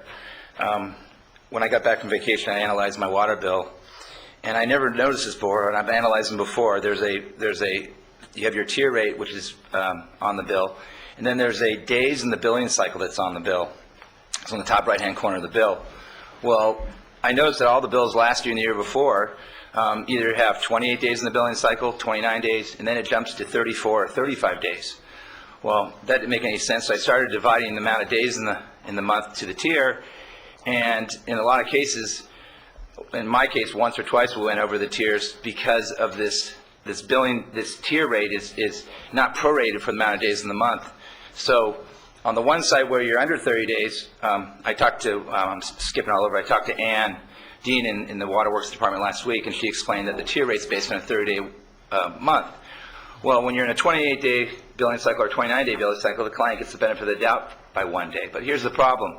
I had 4 months where I had a 35-day billing cycle, so in my case, in 2 or 3 times, I went over the tier rate because, just barely, because I was paying for 35 days. So technically, there may be some problems with Prop 218 because you're charging for, I'm going in a tier which I legally should not be going into because I'm not really in that tier, but I'm forcing that tier because you're dividing the 30-day tier rate times between 35 days. So that's one issue. So there's an overcharge all across the board in all the water districts. I mean, it could be a lot of money. So I don't know if it's possible for them to redo their billing system. They said they're working on it to when you read the meter, it's for a 28-day or 29-day, divide that tier into 30 days and then apply it to whatever days are in the billing cycle. That's one issue. The other issue is we have a advisory board, and there's no notification to the ratepayers in the district when they meet or how they meet. There's nothing in any of our bills. There's no notification. Yes, I know the people on the board. I could have probably asked them, but I've never been even talked to about it. So I don't know if that violates the Brown Act, but if you're going to have an advisory board and they're taking the recommendations for the water rates, how can the citizens know about it if there was a meeting and we didn't even know about to go to it, to put in our input? Also, the advisory board is composed of 5 members. 4 of the members don't even live in the district, and let me explain. 1 member lives in the district. Where I reside, when they created the district in 1989, it's a gerrymandered district. I'm in the sphere of influence, even though I'm in the middle of the district. So what they did was they didn't want to have all the homeowners in the older area protest creating a new water district, so they put us into a sphere of influence. Sphere is usually on the outside of the district, but we're in the middle of the district. So of the 680 meters, there's about 200 meters that are in the sphere. They're on that. 2 of those people that live in that sphere are on the advisory board. LAFCO law prevents people on an advisory board from being in a sphere. That would stand special district law, all types of government law on its head, because people outside your water district or your city would be voting on stuff in the city or a special district, and that's what's happening here. So what I'm asking for today is a couple of things. Delay the vote on the 4%, figure out if the advisory board is binding. They're doing a good job, but you got to have people that live in the district, in the sphere. Not even in the sphere, in the district. I can't even be on the board, technically. That's how ridiculous it is. I've talked to Reedy before. He said we're working on putting the 200 meters that are in the sphere back into the district, but it's a lot of talk. Nobody's done anything about it. I don't know if they're working on that. I don't know if there's costs involved with LAFCO, but we technically, they could say, hey, we don't want to give you water tomorrow, and we'd be in trouble. I'll probably be the first one to be shut off. But the thing is I just want transparency here. There's one other thing. There was a law that was created in 2006. It was a Keogh bill, Senate Bill 135. And in that bill, they said, hey, we have all these special districts throughout the state of California. There's 2 different types. There's an independent district, which is the board is elected by the people who live in the district, and there's a dependent board, which is the members of either a city council, act as the board, or the Board of Supervisors. In this law, they actually said, we don't want to have those districts anymore. We want to have all independent districts. So they want to phase out dependent boards. So there is a statute in that code, 61027 and 61022, that allows you, the Board of Supervisors, to vote 3-2 to allow us to have a petition. Doug, can you conclude? What I'm trying to say is we should have an independent board for all the water districts in the county, not just my district, and make it so these boards are independent, so the people that in the districts have control over their water or whatever their services are. Not that you're doing a bad job, but the people that live in those districts are more in tune with what's going on in those districts. Thank you. So I just want to bring these things up to you so you understand. So if you could delay, it'd be great, but I don't think you will. And Mr. Pacala, then, he was talking about the proration, the advisory board, and maybe county council can give us some information on LAFCO. Go ahead, Tom. Yes, Mr. Chair. As far as proration, Mr. Sullivan is correct. The existing billing system, we have prorates for 30 days. As your board may recall, we are working on a new billing system, and the billing system, this will be addressed as part of the new billing system. We'll check with the county council, see whether there's any implications. If there's any adjustment need to be made, we will go ahead and do those adjustments. Asking that, when he says 35 days, so sometimes it could be a 35-day bill and that may happen. Doesn't it always shorten the next month? I mean, you can't go in 35, 30, pretty soon we're going to add a whole lot of days to a year. Right, that's what it is. Some months it may be shorter, some months it may be longer. Like if it's 35 days, next month it may be 28 days, depending on when we read the water meter. But the problem is that he makes that, I get kicked into a higher thing on that, so we have to be Because careful. of the Yes. additional day. We should look at that. We will be addressing that. Yeah, refunds or something. Yes, we will be Well, addressing in that. addition to addressing that, I don't think that we should be allowing for people to get bounced into a more expensive tier just because Of an additional day. Yes. we're averaging what the number of days are. So Yes. is there a way that you can put in some kind of buffer so that doesn't occur, and particularly in the next billing and Yes. forward? We'll address that immediately. Okay, Yeah, and- thank you. And I know that new system will make all this so much easier. I know you're dealing with a 30-year-old system trying to make that happen, but we don't want to see people get dinged, yeah. But as far as the advisory committee, recently your board has appointed advisory committee members. As far as we know, county council can confirm this, there's no requirement in the state law that requires that members have to live within the there's not. district. This is an advisory board, it's an advisory committee, it's not a That's not decision-making body. Not part of Prop 218? No. Okay. So we don't believe it's a requirement as long as these individuals are interested in serving and they have an interest, whether they have an account and they have interest in this service area, we believe they could serve, that the county council may want to comment on that. Regarding a special board for the Lake Sherwood CSD, this issue was discussed at the advisory committee meeting. We have provided them the information. If they choose to go that route, there's a procedure they have to follow under the government code. We strongly encourage Mr. Sullivan to come to the advisory committee meetings. I'll make sure that he gets a copy of the agenda. The next advisory committee is next Wednesday. It's in the Lake Shore Services community. These meetings are held once a quarter unless advisory committee decides to have a more frequent meetings. And we will be also putting these notices in our water bills in the future once we have a new billing system. Okay. So that's going to be more transparent. Are they up on your website too? At this time, we do not have on our website. Okay. We can look into that too. So you will be able to notice the customers that when the meetings will be, so they know to be able to come to them? I think that'd be great. That'll be after the new billing system Yeah, comes on. that's a good thing to do with all the different advisory committees, so I appreciate that. Thank you. You know, this is a public hearing. Is there anybody else who'd like to speak on this item? If not, then I'll close the public hearing. And But what's... Mr. Picallo, then you're giving us our assurance that people are not going to get bumped up with this new rate adjustment if they're in a lower tier just because of the number of days that you use to average. Yes. Moving forward.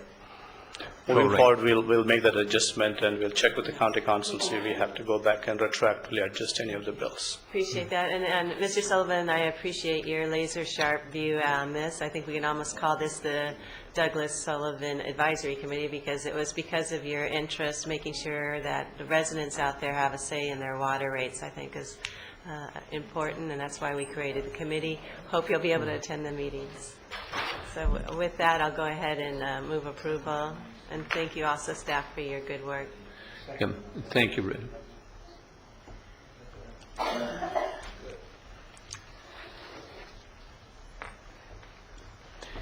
Yeah. How about a 2-minute break, 5-minute break? It'll be fine. 5 minutes, thank you. I'll be right back.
Meeting back to order, and we have item number 30, presentation, recognition, nominees, and recipients of 2011 Ventura County Management Council Awards. And Christy?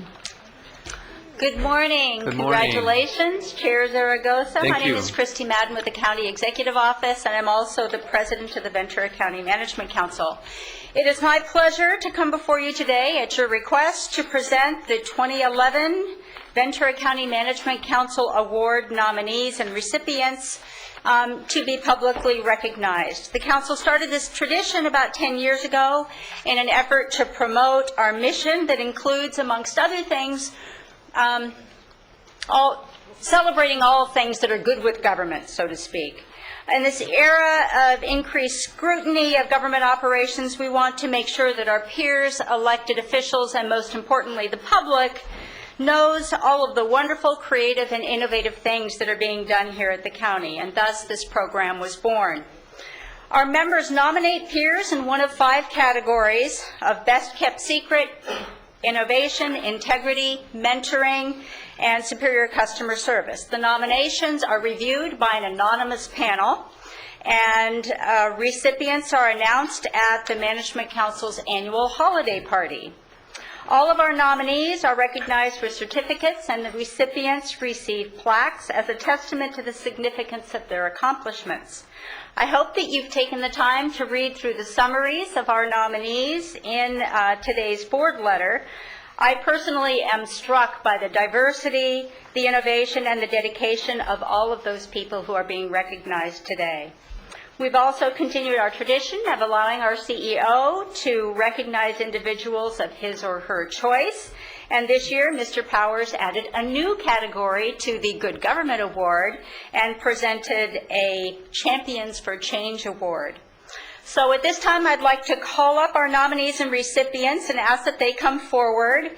Once everyone's assembled, we'll take a quick photo. And then at the conclusion, I want to make a little plug.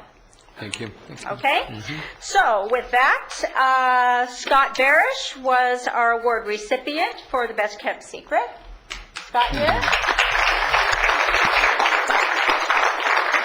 And other nominees are Tony Dominguez, John Lagamarcino, Kate Mills, Carolyn Briggs, Janet Kaplan, Rebecca McLeod, Dan Clayman, Jim Delperdang, Michelle Bayless, Ross Bonfiglio, Sarah Harville, and Pat Zarati. Congratulations.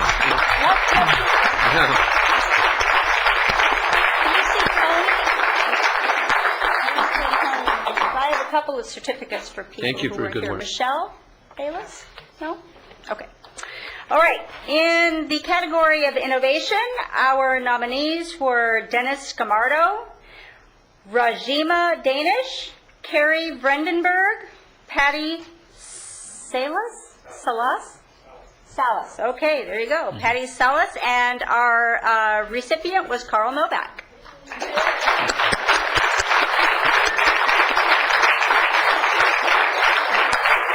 All right, now we have intelligent managers here, so we're going to have to get the taller people at the back and the shorter people at the front, because we're going to squeeze in for a photo.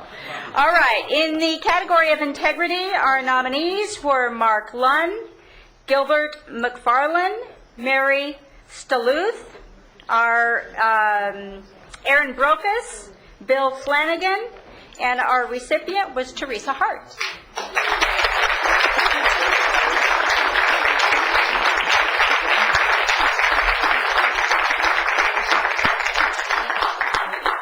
Okay, in the category of mentoring, our nominees were Jose Bernard, Jason Miller, Ron O'Halloran, Art Hernandez, Ray Rango, Dee Boehm, is that right? Did I say that? Bain? Oh, I'm sorry. And Julie Stallings, and the recipient this year was Todd Howitt.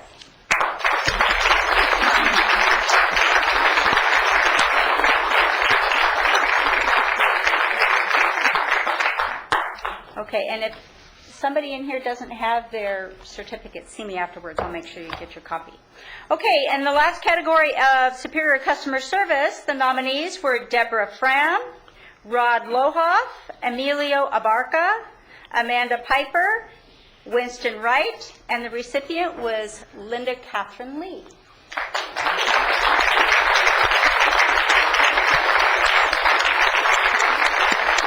And I think that Linda Lee is probably doing an audit with the Area Agency on Aging, so she's not here with us today. And then Mike Powers Award recipients this year were Reddy Pacala for the Good Government Award.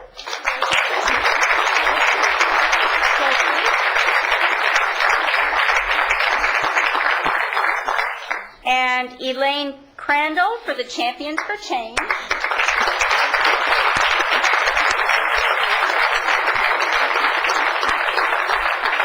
And the Management Council Board has, for the second year, given out what we call a Director's Award, and our Director's Award this year went to Dennis Scamardo.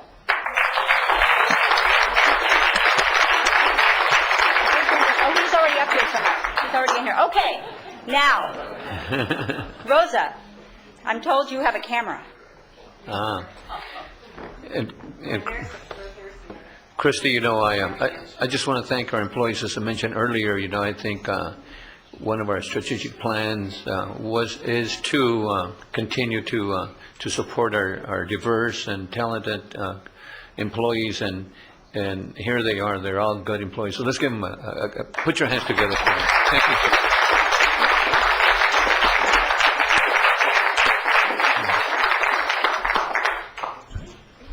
Michael? Chair, there goes. Just a couple of quick comments, and congratulations to all the nominees and award winners. As I said that night, first of all, what a great night it was, and thank you to the Management Council, Christy, Roberta, everybody for doing a great job of putting that event on. It really was excellent.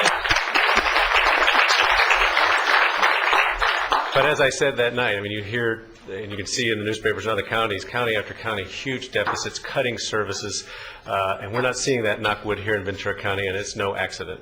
It's the quality of our people here, our management team, our leadership, our workforce, and our Board of Supervisors, of course. And so I just think this is a dream team and part of an even larger, wonderful dream team here. I think it's going to be a challenging but exciting year, and I think this is why this county is so strong. There's so many great examples. I won't single them out except for one. I was very impressed with Reddy's frugality. That's why we're such a cost-conscious county. I understand that in order to lower costs in the engineering department, they talked about delaying the time within which they take their clothes to the dry cleaner. So it's amazing how sharp they still are dressed, though. They look very good. But it's a great group, and we look forward to a very exciting 2012. Congratulations. Congratulations. Thank you so much.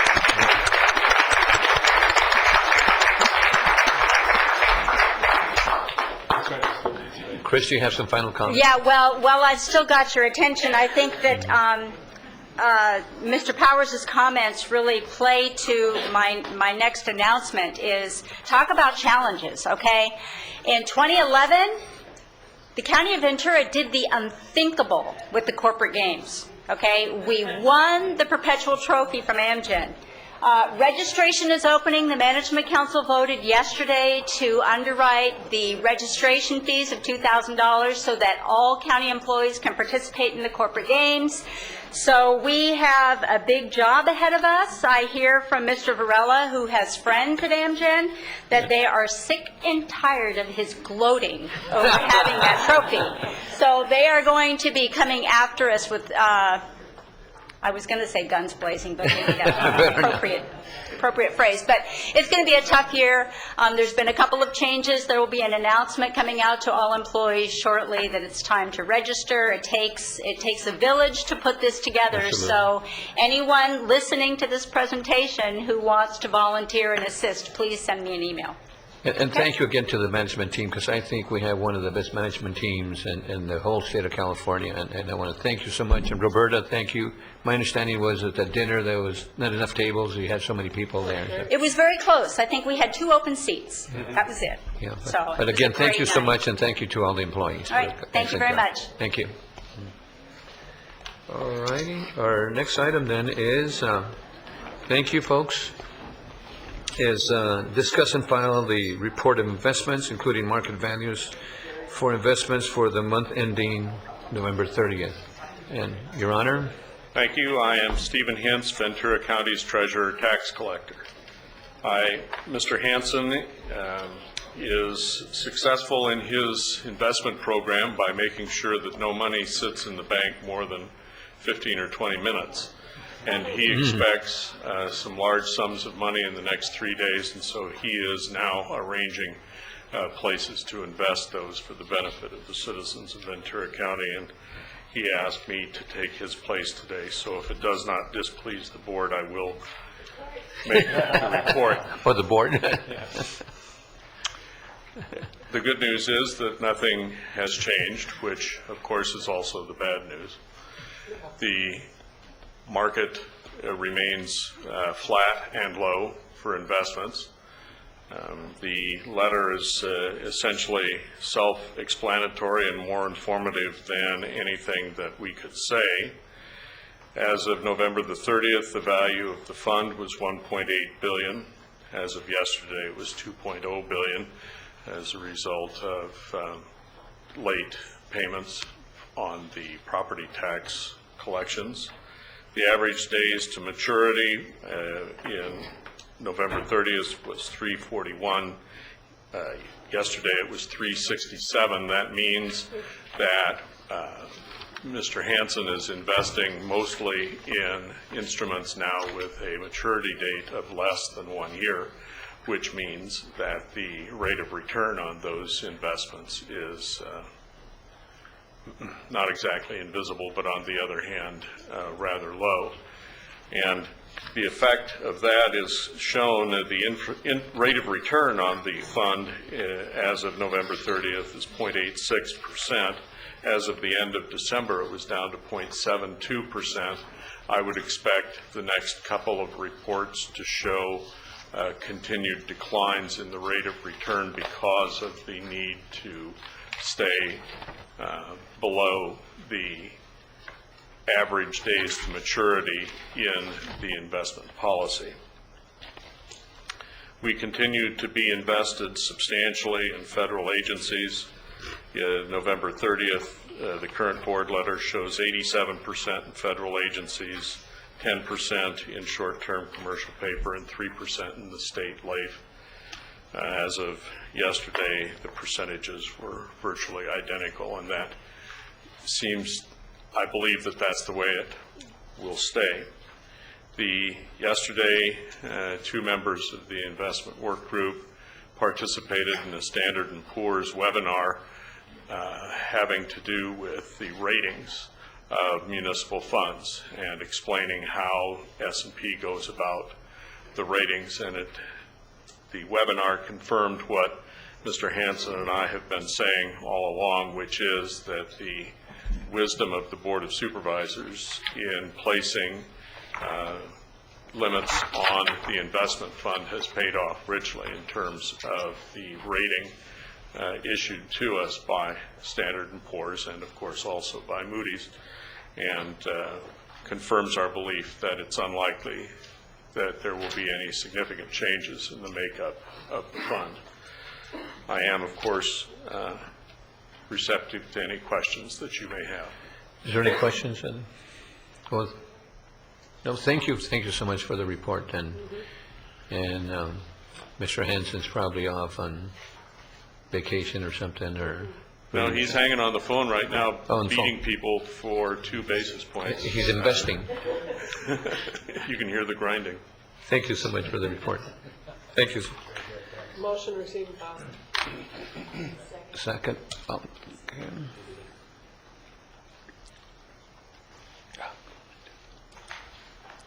Okay, then we have our 10:30. We're only behind about 19 minutes. So the approve and the proposed. Thank you, sir. Approval of the proposed 2012 Ventura County State Fed legislation agendas, and Sue Hughes. Good morning, Chair Zaragoza, Morning. members of the board, Mr. Powers. For the record, Sue Hughes with the County CEO's office before you today with the proposed 2012 state and federal legislative agenda and platform. And if I might indulge the board for a moment to mention a couple of very positive things that happened in 2011, because sometimes we miss the very positive things that happened. State funding that totaled nearly $8 million that the county received for two very wonderful projects, $4.45 million for funding of the reconstruction of the Channel Islands Harbor Boat Launch Facility, and finally $3.25 million to fund the construction of the Bisque out at the harbor. That's a very positive. We also saw the passage of a board-sponsored piece of legislation in the state, AB 561, which now allows Watershed Protection District to apply for and receive state and federal revolving loans to the tune of up to $13 million. They did not have the authority to do that until we got that bill passed. So that was a very nice thing that happened for your board this year. I would like to also mention, with the passage of the Medicaid waiver, we also have some wonderful opportunities here, given the fact that we have two hospitals in Ventura County. With the passage of the waiver, we see the expansion of the coverage initiative, and to remind everyone that coverage initiative allowed the county to be eligible and receive $30 million over a 3-year period. There is more funding devoted to that. The Safety Net Care Pool will include partial reimbursements to public hospitals for uncompensated, uninsured individuals. The state will have access to $400 million for that, so that's another very positive thing with the new waiver. And lastly, really good news, there is the potential for $3.3 billion in federal funding for public hospitals over a 5-year period, and it's based on performance. So in other words, the better you are, the more money, the more opportunity you have to receive funding. So we know what a good job we do here, so I'm sure we'll be looking for some of that federal funding. On the federal side, positives that we can mention that happened in 2011 was we saw enacted a piece of legislation the county's been working on for a couple of years that repeals a mandated requirement on local, state, and federal government agencies to withhold 3% of payments to vendors and contractors, and our auditor's office is extremely happy that that law was repealed because it's very onerous to local governments to have to do that. And while we saw another earmark moratorium, we were able to secure $2 million in Army Corps of Engineers funding, $680,000 for SCAP funding this year, and $481,000 under the CDC's Community Transformation grants. So those are some of the good things that happened on the state and federal side in 2011. And before you today is the legislative agenda and platform that I would be remiss if I didn't say thank you to all of the department heads and their staff who work to help put this together, explain the issues to me so I understand more than, just a little bit of what their issue is about. And a special thanks to your board and your board staff who work with me also to refine the language that gets placed in this document.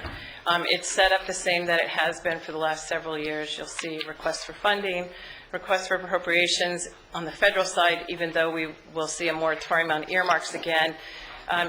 It signals to our advocates in Washington, D.C. and our federal legislators what is important to your board here and what we'd like to see funded. We use that to look for grant funding, and that's why that is left on there this year.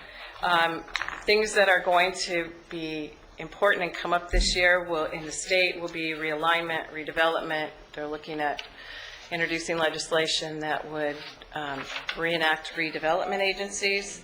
Pension reform and the governor's initiative are some of the things we'll see that will be big ticket items this year. So you have the document before you. I'm happy to answer any questions or fill in any blanks that you might need. Any questions of Sue? Sue, I just want to thank you for your good work, and Mr. Chair, I'd like to ask that we, if we could, take the platform and vote on the federal platform separate and the state platform. Okay. Because I think we have some disagreement. Not disagreement, we have difference of opinion on platform issues. And then, in the federal platform, if we could vote on item or Section 1 and then Section 2 separate would be great. That's fine. Okay. Section 1 and 2 separate. So you And wanna what make a about motion? Section 3? Well, Section 3, So Section 2 1 and 3 together. How's that? Okay, thank you. I want to give you all I can. I appreciate that. What's the pleasure of the board on the Section 1? Federal Section 1? I'll make a motion. Okay. And then I have just some general recommended changes. Okay, we'll wait. Are you ready? Shall we do Starting that? with which one? Section 1 or? Well, for example, taking, I have been able to insert in here to look at helping Soma's tap water by seeing that we look to get funding to remove the manganese in it. It doesn't say iron, so that is just adding iron and manganese. It's in both the state and the federal. And as I understand, there's not a problem from staff in including both those agents in there. So that would be one request. Another minor one, I believe, too, is in the state legislative platform, page A13. Next to the last bullet point on the Resource Management Agency, it talks about streamlining environmental review process. And I would just like to insert, it states streamline environmental review process without compromising environmental quality standards, and I think that's fine. But I would also like to add to that, or the public's ability to review and comment, because I feel it's important to continue that ability for the public to have input. But I think you can still do that streamlining. So if there's no objections, I'd like to insert that end to the sentence there. So it's A13 and what? Resource Management Agency in the state legislature. Okay. So it would streamline environmental review process without compromising environmental quality standards, something that's already written, and just adding to the end of that, or the public's ability to review and comment. We're not going to compromise the public's ability to review and comment. Okay. And then, two that may not be fully supported, as I suspect the others have. We have two items in the state legislative platform that calls for support to encourage the reduction or forgiveness of student loans for physicians and attorneys. And to me, I feel that it's a great idea, but in these economic times, you're already a lawyer, you're already a physician, you're probably not doing that bad. Where is that located? This is on page A8 under Healthcare Agency, and on page A10 with the Public Defender's Office. Again, it would be, it's desirable, but I don't think it's needed, and we need to look at our needs first. I believe that's the same, let me double check. I think it's also It's 8, and 810. on B13. Well, in the copy that I have, it's B13. It's under the public defender, the federal side. There's also such a. Oh, so it's on the federal It's on the side. federal, I didn't only catch in that the, one. only on the probation So it side. would be remove those requests for assistance. What's the origin of that on the platform? This came, as I recall, a number of years ago from the Public Defender's Office, because there is a federal program that allows for this. So there's a federal program currently in existence, and the idea is that those that have become attorneys would have some of their student loans forgiven if they went to work at either a rural, low-income, or a public entity, such as, working for a local government. So that's where that one came from, and then it was added a couple years later on the physician's side, because of trying to find physicians to work in what might be considered rural areas or for public entities.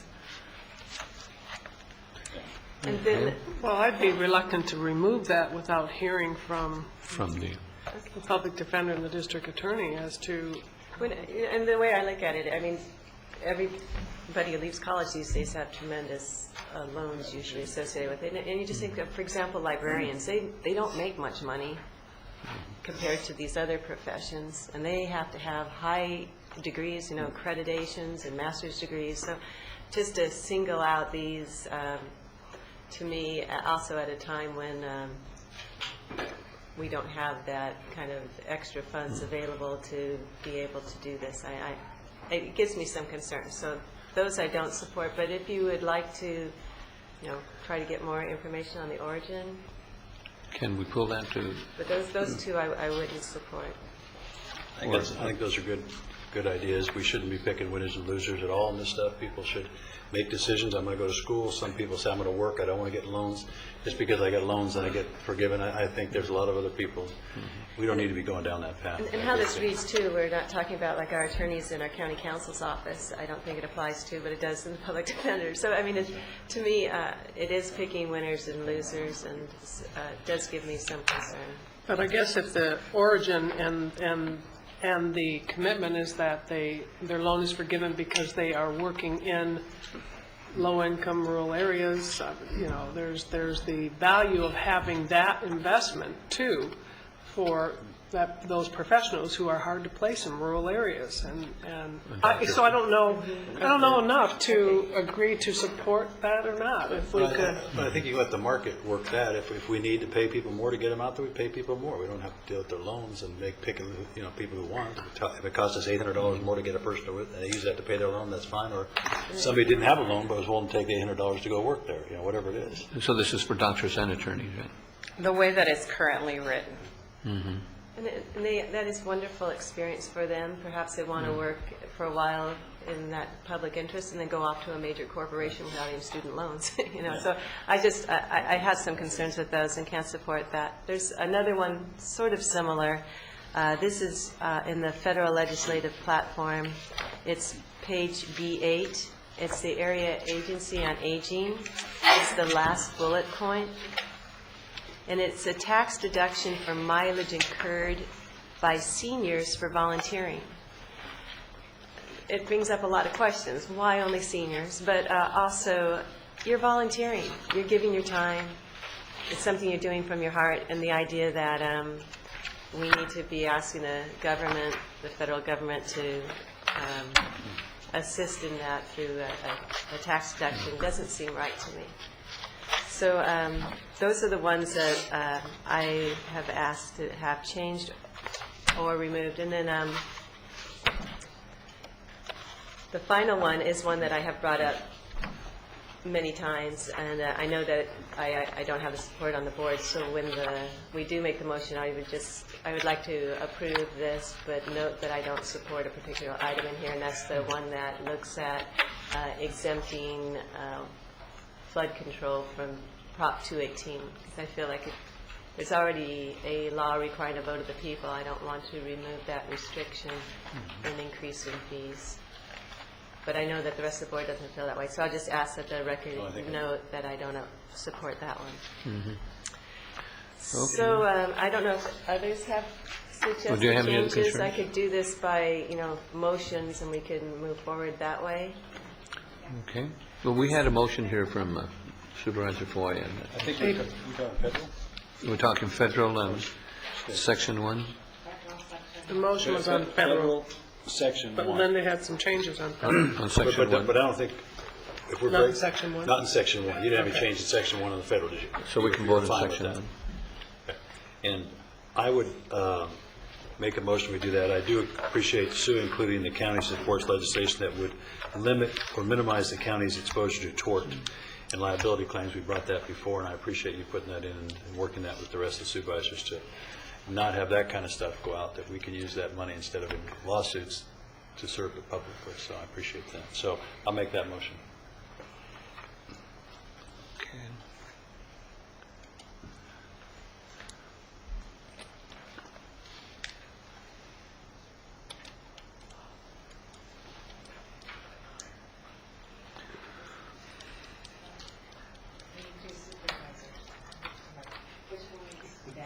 Section. It's hard to move down that. Okay, that's approved, and then we have a Section 2 with some modifications. Two and three. So I would ask that we approve the federal legislative agenda 2 and 3 with the removal of the mileage exemption, tax exemption for mileage for volunteers. And also with the changes that have been provided by our CEO today. Okay. Second to that? Do you have me with a motion there? Do you have my motion clicked on? No one's seconding it. Oh, I get it. I think we have to, yeah. So do we have any other? We're gonna rely on volunteers more. Well, this is just seniors, so all the rest of those volunteers and just have to do what they do anyway, which is volunteer. Is that probably a minimal amount right now? Without taking tax exemptions for their volunteers. Yeah, because think of all the people who volunteer for all the different organizations, all the nonprofit, all the stuff, and they do exactly the volunteering, and they don't get a tax write-off. Why should we tell somebody because they do volunteer in government? And then you can start discussing about what kind of organizations are they volunteering for as volunteer work for one tax-exempt corporate. Again, what's the origin of this one? Was it brought forward by AAA? Is it something that... This was brought forward by AAA this year because they also, when they meet with their senior advisory committee, I believe is what they're called, and they have a group that follows legislation, both state and federal, this advisory group. And it came as a recommendation from their advisory group that this be included on the county's legislative agenda and platform. To support it. To support it. Yeah. And the seniors, they do a lot of good work, for the community. So what's the pleasure of the board on the? Doesn't look like we got a second. Okay. So I would remove it, but I can't technically do it. Okay. Okay. I'll take it off. Thank you. Okay, so.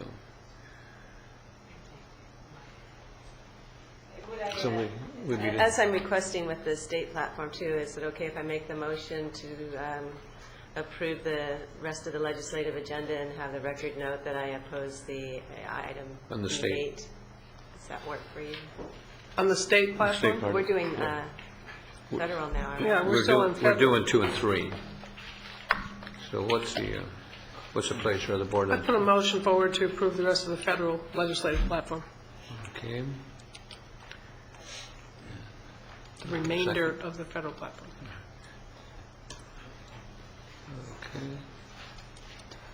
I'm going to vote against that because I can't agree with a lot of the things that are in there. If I hold my numbers up in all the different colors here, I don't agree with, so it's not worth it. Thank you.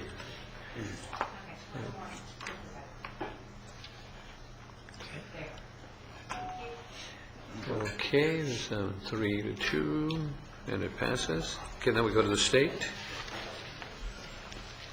All right, I'd like, if I might, Mr. Chair, just make a couple of comments on the state platform. I appreciate, at the request of, with support, I should say, from United Water and Cayugas, that, Casitas, that we have added the issue related to the mussels, the invasion of the quagga mussels in the waterways. So I appreciate we have that on the platform. And also that we have the, on our platform, that the county supports administrative or legislative actions to enable Medi-Cal eligible juveniles to retain their eligibility when in temporary custody in county-operated juvenile facilities. We know that that's a problem. I think it's important that we support if there is if there are bills brought forward to do just that. And I didn't have any other concerns with the state platform. So you want a motion to? And I'll put a motion forward to adopt the state platform. Would you incorporate the inclusion of iron as well as manganese in the Yes. Somas Yeah. tap water item? Would you also including the public's ability to review documents when we're doing streamlining? Yes. Yes. Thank you for those 2 items. Okay, you want to second that? And because there's these other items that the board doesn't support removing, I'll vote against it, but I appreciate you accepting those on SOMAS and environmental. Okay. Got a first and a second.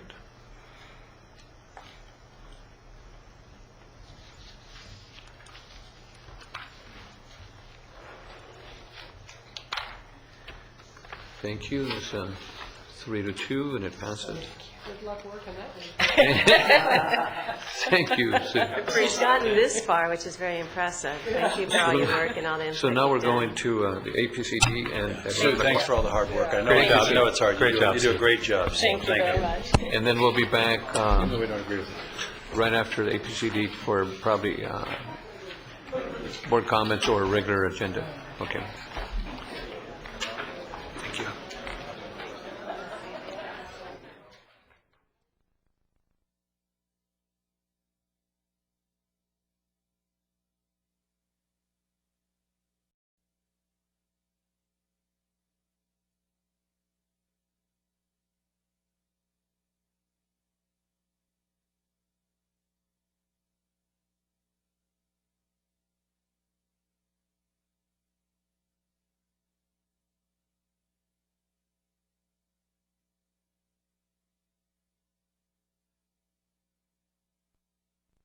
Taking item 38 on the regular agenda, and who's making the presentation?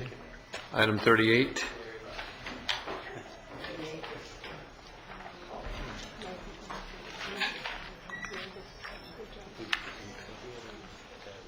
Man.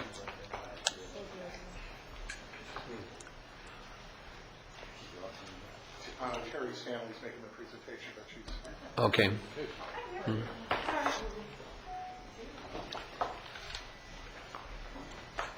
Caught you by surprise there, Tim. No. Never. Never. Good morning, mid-morning, and congratulations. Yeah, thank you. Board Chair Zaragoza, Vice Chair Peter Ford, all the rest of the Board of Supervisors, thank you. CEO Powers, greetings. I'm Terry Stanley, if you don't know me. I am one of the deputy directors here at the Healthcare Agency. I did bring some support with me. There is a representative from Trizetto, and I'll introduce him when he gets back. I think he went to the restroom. His name is Rich Fox, and he's here from Trizetto.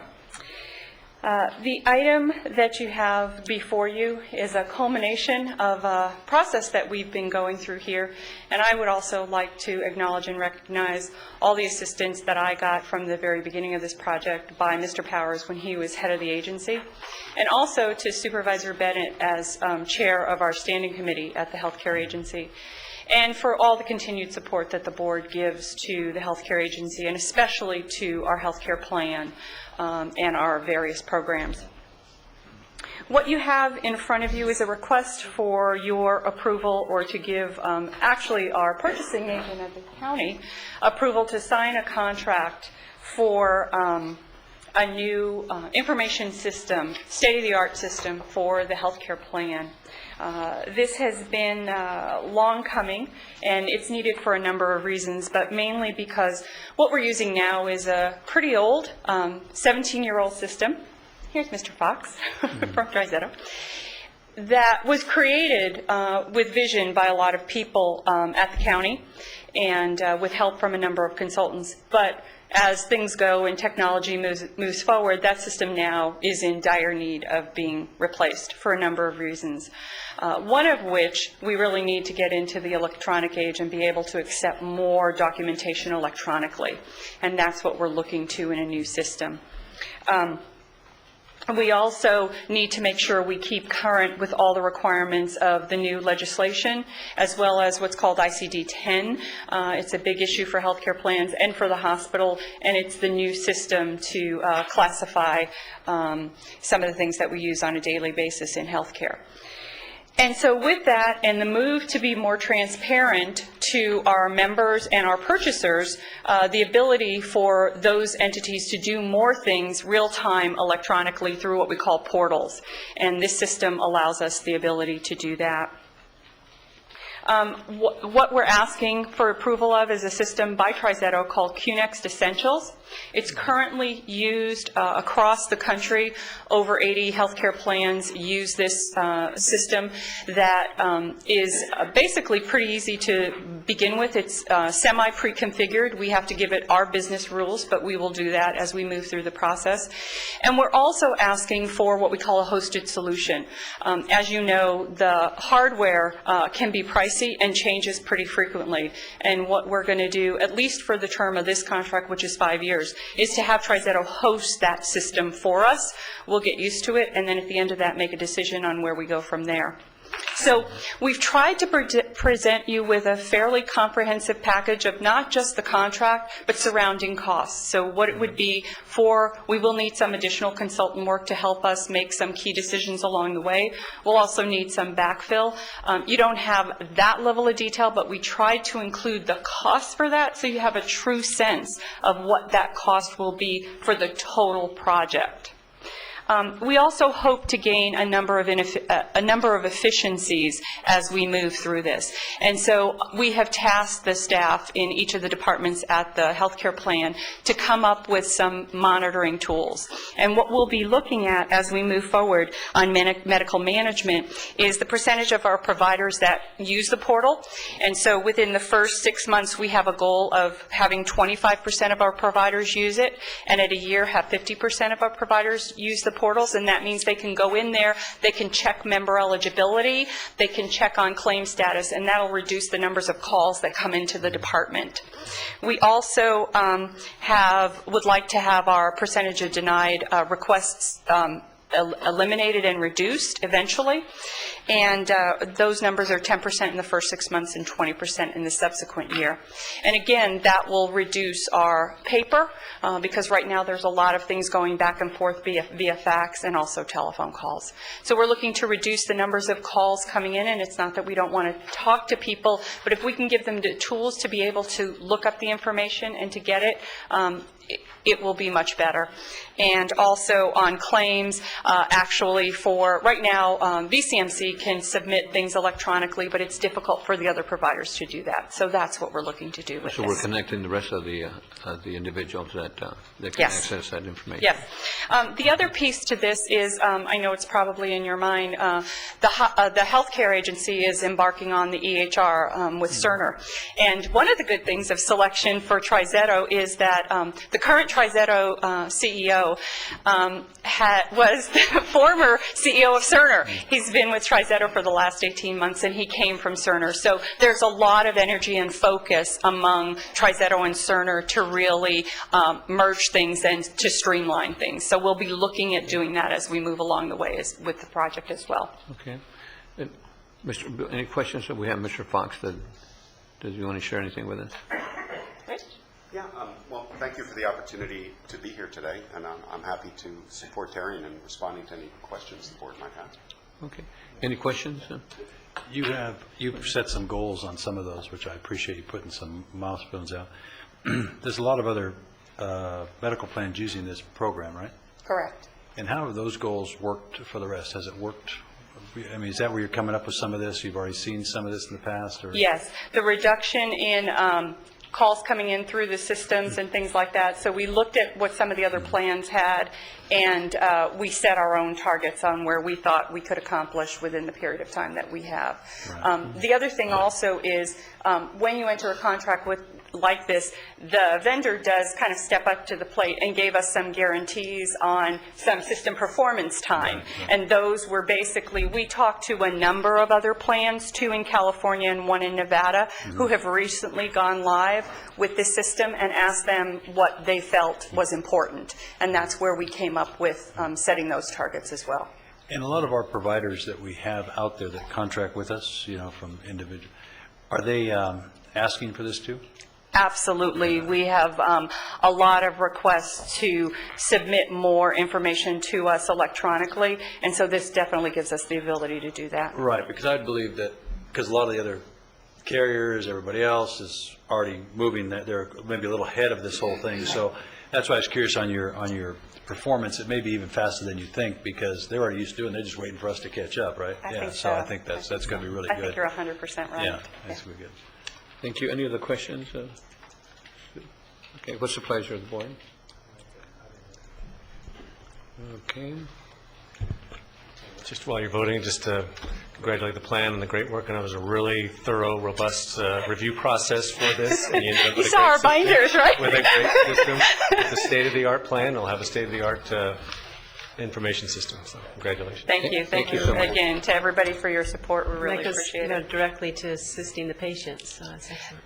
That's what's really important, is the improvement to the care and the improvement to the systems that we have to monitor that care. And the data that's needed and Absolutely. required for that. Thank you, Terry. Thank you. Thank you. Thank you. Okay. Okay, that's approved unanimously. And now we have item 39. And, you know, Mr. Zimmerman, I know, gave us a little preview earlier, so do you want to give us 25 words Not or enough less? time on the internet, so. Good morning still, thank you. What's before you is a contract, and it proposed to be awarded to Manpower, and it was an RFP contract that went out to 5 contractors, bid on it, and Manpower was awarded the contract. This contract basically is a subsidized employment program for the CalWorks program. In particular, it's an entity in which is going to act as a temporary employment and placement agency in which they will become the employer of record, hire the individuals, and then place them into the work environment. Their agreement will be for part-time or full-time work to satisfy the CalWorks requirements, with the objective that they would ultimately get them full-time employment in hopes that they could secure that and then basically have no need for assistance in the CalWorks program and be self-sustaining after that point. The way this came about is that the state had modified their state law, that AB 98 was modified to allow us to more appropriately use the grants, the CalWorks grants that we provide to an individual for assistance, to use that grant to offset the wages that one would receive as they're employed. And so thereby we're able to offer a subsidy to the employer, in this case Manpower, up to 50% of the wage, in order to, and they can pass that on to the employer they're working with them, motivations and different options to motivate the work environment to place an individual into a full-time job.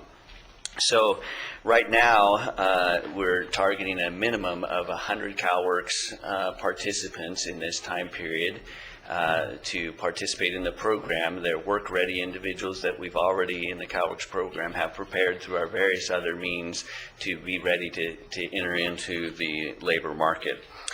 And it is proposed to run this through the end of this fiscal year, and then we'll evaluate it from there and see how we can continue that on. Some of that is subject a little bit to the perpetuation of this bill, this regulation with the state budget and the changes that are occurring in the CalWorks program, but we hope and advocate that will continue on, because I think this is one of the most impactful programs that we'll have in order to secure employment for our CalWorks clients. Any questions? Go ahead.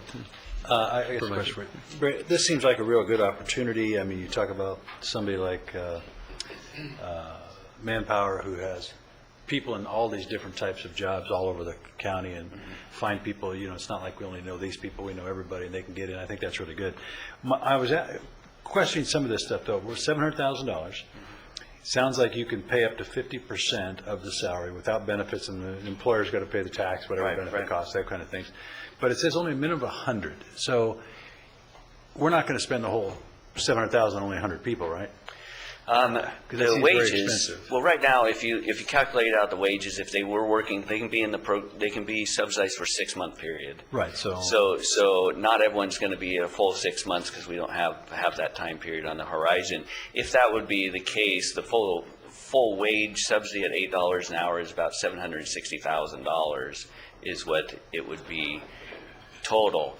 We're anticipating that about 60% of that amount would be the wage subsidy. The rest goes to staffing and other things to place them into the jobs. Okay. All right. So, but most of this cost is really going to be to put people back into work. Absolutely. Okay, so that's good. All right, well, good. Now, I think it's the way we should be. If we're going to be spending this kind of money, it should be directly to put somebody in a place where some employer can see them and decide if they like them and keep them full-time. Yeah, that's the lion's share. Yeah, I agree. And I really anticipate this is going to be county-wide, because this is such an incredible opportunity for employers to, basically hire and train staff at half the cost. And to be able to have that extra help is going to, obviously bring on more jobs. Is there an emphasis that it will be both East County and West County? Yeah, it'll be for our entire CalWorks program across the board. So as individuals become available, work ready, they'll be referred to Manpower. Now, the beauty of this program is that it allows us to, in our mechanisms of how we do the grants and the assistance to the individuals, that we can defer that to the program. So theoretically, we can expand this without any growing costs on our part. It's just a matter of deferring the assistance and working it. Now, there is a little bit of cost that we're within the administration of CalWorks that we have to dedicate to it. But in that regard, if successful and if we can perpetuate that out even to other companies and other entities that may spearhead this activity as well. So this is really kind of our initial setup to get it launched, to get it started and established, and then we can take it from there. Well, the important thing is you're going to create 100 jobs, which I think is extremely important. Absolutely, very, very critical. These jobs here are targeted, I'll just tell you, that the targeted wage range that we deal with is between $8 and $12 an hour. So that's the type of skill set and entry-level jobs that we'd be focusing on. And we're not displacing any county employees, or No. we just contract out. If somebody has a job, they find somebody with some skill, they may like this person at $18 an hour, we're going to be able to do that too? Or is it Yes. only okay, so it doesn't limit that. It's not limited to that range. That's our target range that we work, because that's how the finances work out. If it goes up higher, the reimbursement activity changes a little bit. Right, But other than that, they can go as high as anyone that we're Whatever. willing So to employ. so we're not just saying we're only doing the lower wage that we're doing but we're just trying to get everybody back to work at any place. But realistically, a majority will fall into that time zone, that Yeah. labor wage And area. I've read they say government cannot create jobs in the private sector, but this is exactly what that's doing. It's impressive. It'd be nice Well, to follow it. I'm glad, because I'm not saying government's creating jobs. What I am saying, though, is we have people that are on CalWorks that maybe an employer would look at. Now we get the opportunity to look at and get them off that. I think, because the employer's creating the job, they're not going to take it. I'm not going to hire somebody for 50% for do nothing, so I have to have a reason for do it, but I think from there. So But this is a that political job- difference. It does speed them up to hire. Well, it helps them to be hired, but I'm just saying, the Exactly. employers, That's all I'm the saying. employer's already creating the job. It's Yes. we're trying to get somebody off a But system. this is getting people with jobs. And ultimately The government is making it so that the county doesn't have to bear the cost for that, right? This program does not require county costs. Right now, just It's a a match. minimal amount, so, yeah. Can we get a So what's the report plan? back too on the, what happens in 3 months, or, as it progresses? Sure, I'll, Follow up on the people who are being trained, and if they are able to keep those jobs after the we can program give you a is- status update in 4 months, and we'll send a memo out to the board and giving you the status of the program. That's a good point. Okay. So, Michael? Just a quick question, Barry. And there's an outreach effort, I would imagine, that Manpower and your department. Yes, Manpower and ours are joint together, and there's marketing materials that will promote the program, as well as, I believe, some editorials and so forth to help communicate that this is an option for employers to take advantage of. And I think the key thing is jobs, Barry, with jobs, because we need to put our people to work. Absolutely. That's important. What's the pleasure of the board? I'll put a motion forward to accept the recommended action here, to enter into the approval and authorization of the contract. No other comments? Who's got her We hand have up? one individual. Sorry. Pam Fair, SEIU, Local 721. As a representative for public employees, clearly we support the CalPERS job placement program. That's a good thing for our entire county. We are concerned with the HR specialist and the account executive positions that would be outsourced to Manpower. While we've heard that county workers wouldn't be displaced, we always encourage employees to be hired by the County of Ventura, enjoy the benefits, and as good employers, we appreciate that.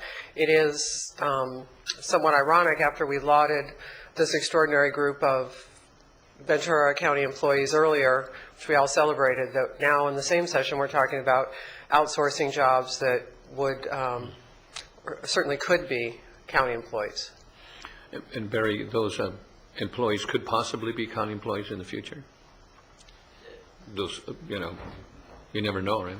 Well, I think you're referring to the clients themselves. The clients, yes. Could be placed here with the county, and we do place CalWorks clients with the county through an intern program that we have now. I think what's the SEIU is indicating that we have job developers that work in the workforce investment programs and so forth, and by Manpower being a temp agency also is placing people in the workforce. We don't see that as a competing thing against classifications or taking away any responsibility or jobs that we would have here. Segmenting a system. Yeah. So you don't see it as very feasible that what we're contracting with Manpower to be done, we could do in-house? No, because we're contracting Manpower to be a temp agency for us to take on as the employer record, taxes, benefits, and to hire them and to secure placement elsewhere. Which is what they specialize in. Yes. Yeah, we wouldn't be able to do that. We do not do that. Okay. No. Okay. Thank you. Penny, what's the pleasure for it? The motion forward to approve it. Him? And I'd just like to Motion say, and a second? yeah, if I might, I know that the CEO is very aware of and has had conversations around this, similar issues with SEIU, and has made a commitment to certainly work closely with, whether it be HSA or any agency, and HR to make sure that we're both upholding contractual agreements and goals of our respective roles here, so. And I agree. I think we need to continue working with the SEIU and the rest of the bargaining agencies, or units, excuse me. But right, I think we're augmenting, adding, to provide those jobs, which I think is extremely important to all of us. Michael? Just echo Supervisor Long's comment that, as I said, this is important to our office, HSA, and other county departments as well. We want to partner with the union, make sure they're aware of these issues when they come up so we can talk about them and address them in advance, address their concerns. So, thank you. Okay, that's been approved, and we have item 40. That was removed from the... Oh, removed, okay, that's removed. Okay, 41, that's Supervisor Parks. Thank you.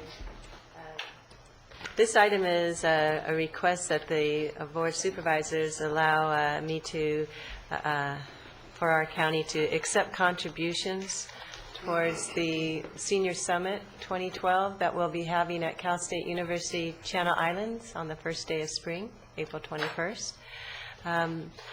This is going to be, I'm really excited about the Senior Summit. This is the third one that I've put together. But this one, the focus is going to be on health and wellness. And more specifically, it's going to be dealing with the integration of both mental and physical approaches to health care. We're going to be looking at the aging process and wellness, and we have two new things that we're doing. One is we're going to have a professional track for physicians and nurses, where they too can learn about that integration of mental and physical health. And since we'll have those physicians there, we're also going to offer a workshop on Ask the Doctor. And we usually get around 350 senior citizens that come to this, and they'll be able to ask a panel of doctors questions that they have, and we'll be dividing them by gender, so we'll have one on women's health and one on men's health. There's going to be classes on, is it really dementia? And this will be able to not only be a focus of the general population of seniors that will be attending, but also the physicians and healthcare professionals will also be able to have an opportunity to learn about what's out there new in the literature and experiences on what is dementia, discussing also issues dealing with the mixing of medications, something that is a real problem with senior citizens with their health care. And that block there is at dementia and mixing medications. That one is kind of, we're calling it the affected mind. Well, but that's one whole block. And another block that we'll be doing is on end-of-life matters, where seniors that come will be able to actually find out about filling out advanced care directives, wills, and those kind of issues. But then also death with dignity. Right now, there's a big emphasis of people who are getting near the end of life to be able to tell their story.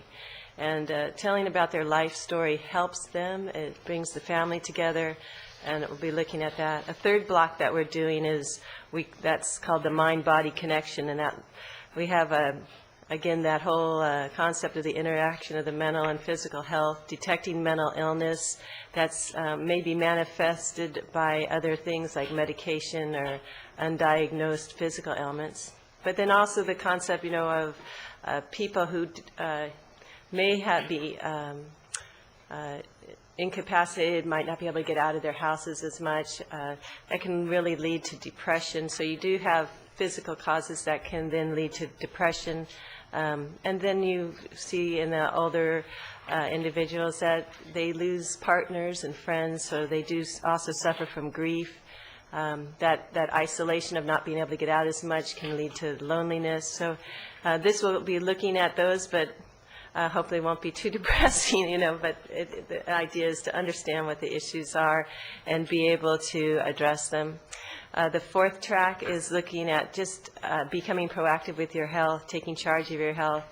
And included in that is being prepared to go see the doctor.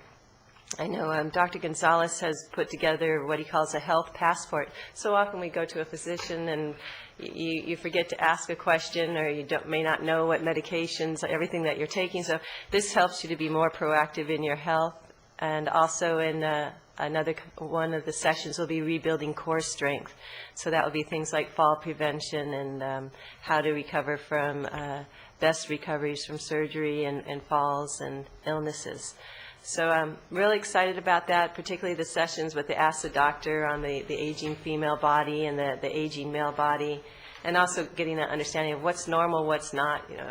As you age, you may not know that it might be pretty normal if you lose some of your senses of taste or your senses of smell. So you see that other people have those same issues. We're looking at getting some great people to come to the summit to be our speakers, looking nationwide at this.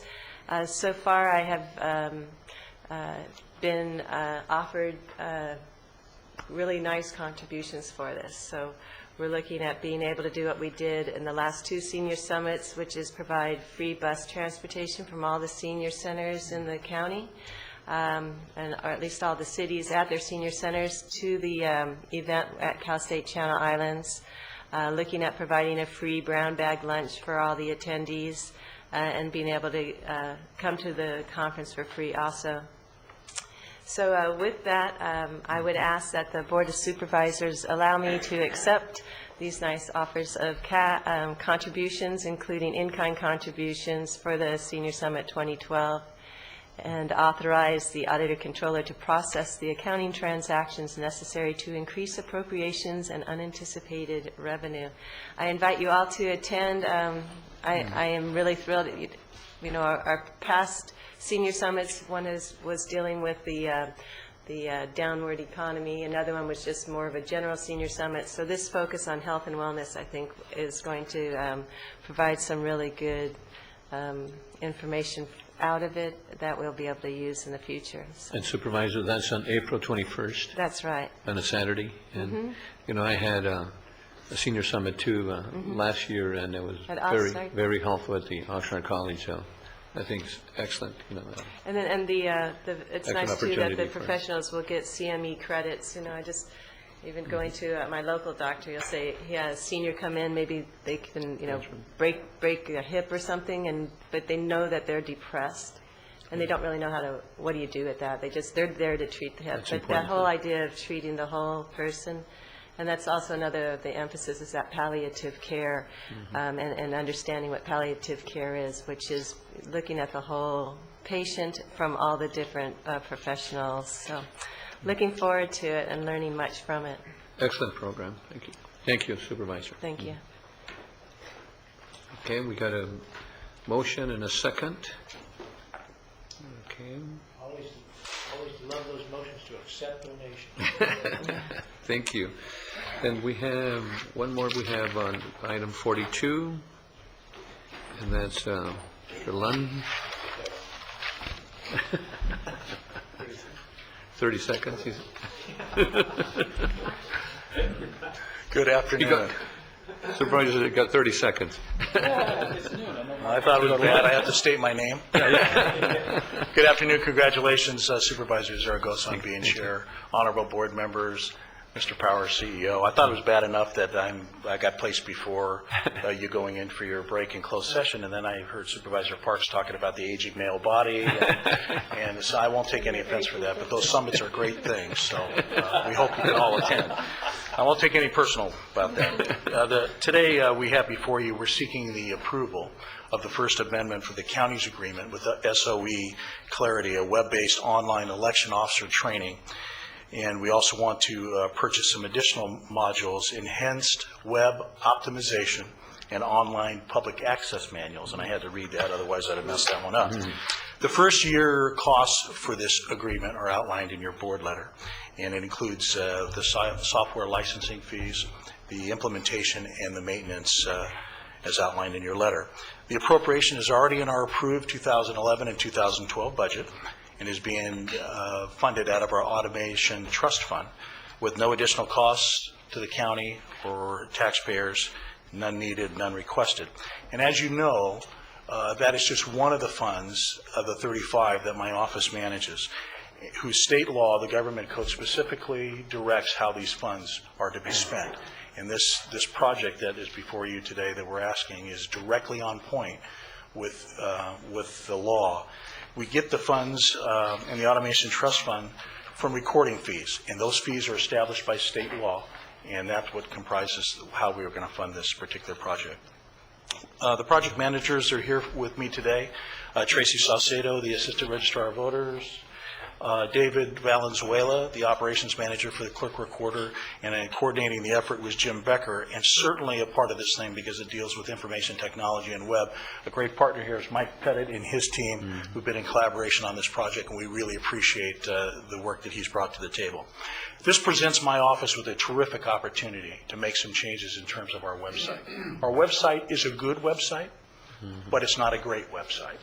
And what I've heard out and about, in my experience here in the county, is while we have all the information in the website, it's very difficult to data mine that information out. And this system, this software company system, provides tremendous graphical interface, charts, graphs, easy to get things out, people to understand. It's written probably like broadcast news is written, at a level that folks can understand.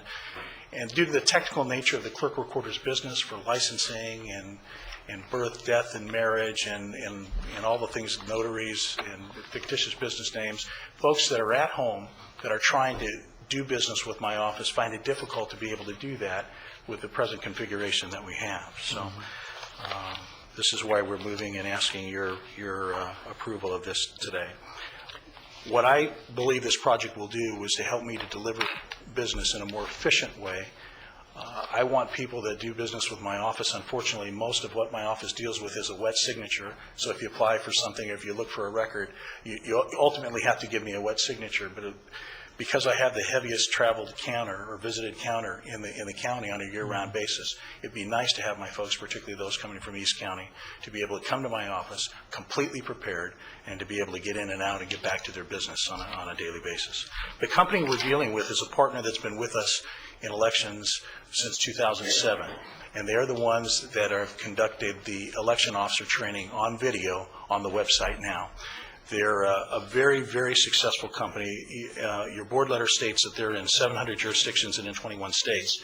And since we authored that board letter, as we were putting this together at the end of the year, they had a heck of a last month.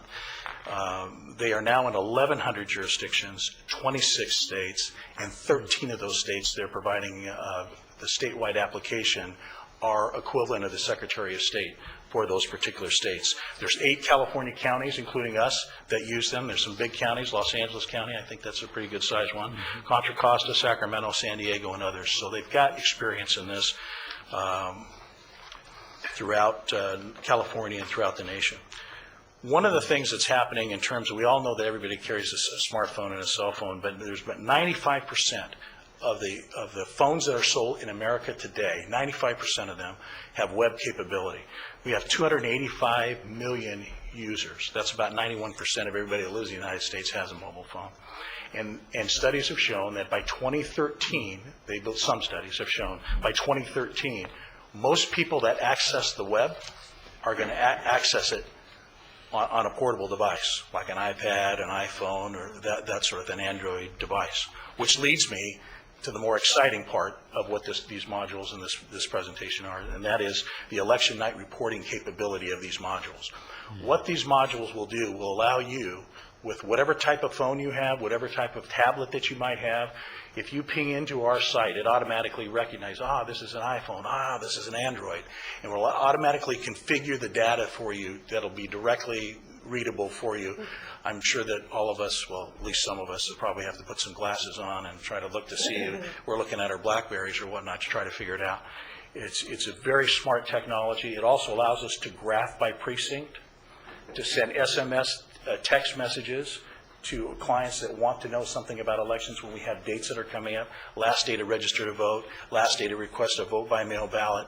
We'll be able to text with our customers. We have 24/7, even though we won't be here 24/7, but a lot of companies will allow you to send in your question where they feel more comfortable to do it at their time and their convenience on the web, and us to be able to respond back during business hours and then to get back to them if it's not during business hours. So we're very, very excited about that. And we're looking forward for your consideration and your approval of this.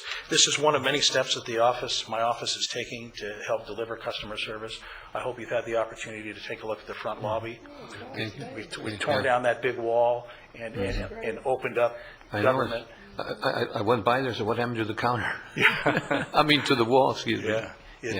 I just think it's important that the good work that our folks are doing, that they're able to see, and it also holds us to a higher level of accountability also when there is that sort of observation from folks on the outside. Is that more transparent? It is more transparent, and transparency is a big word for me, particularly because somebody said we've got a little bit of an election coming up this year to where we're going to elect a president. So I'm glad I'm here than rather some other places here in the room. But electronic recording will be coming to your board here in the future on. This is just another step about in increasing services, East County services. I'll be back to you to talk to you about opening up some East County services. And of course, we're going to do we just finished up on putting together candidate training for people that we're going to test pilot before we get to June. It's a discussion I've had with Supervisor Long.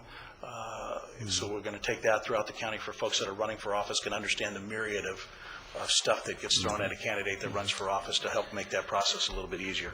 So that concludes my presentation, and Thank you. I'm here for any questions. Thank you. We've got a first and a second. Any questions? Comment, Mark. I appreciate this. This is going to be great. There's no question. You hear people talk about access to information, so I think it's good. But I think the biggest thing is that you promised that you'd bring some major changes to this office, and you've done some really good stuff. And I think the idea of just walking out there and feeling more open, that's a whole piece of it. But the opportunity where things are going, so I appreciate all the hard work you're making it happen under your leadership. So thanks. And I also want to thank your staff. Over elections, they're really, really helpful. So thank you, sir. They're a great crew, and I think that this is a good marriage to help them, the fine work that they do every day, to be able to enhance that service even more. Thank you. Thanks very much. Sir. Good job. Thank you. We have 43, 44, and 45. What's the pleasure? This motion receive and file correspondence? Yes. Okay. First and second, okay. Just note that one of them was the closing of Mann Theaters, and we're seeing that both in the Promenade in Thousand Oaks and also in the Jan's Marketplace. So that's a big hit, because those are huge generators for traffic So, there. we're going to go into closed session. Any announcements on We do not handle expect board any comments, sir? announcements out of closed session. Oh, you want to take more comments? We can go ahead. There's one thing I have to say legally. We can take 2 minutes for board comments. Oh, sure, I guess we haven't had board comments yet. Yeah. Yeah. Go ahead, Steve. We haven't done item We'll start with Supervisor Bennett. Yeah, I think we can all keep them brief. I'll keep mine brief. The thing that I legally have to announce is that I was in Sacramento yesterday testifying on the bill that the board approved. That was AB 538, transportation bill. We were not successful in getting it passed. That was to try to limit truck length on Highway 33. But as a result of our testimony, we at least got an invitation to redo the bill and bring it back.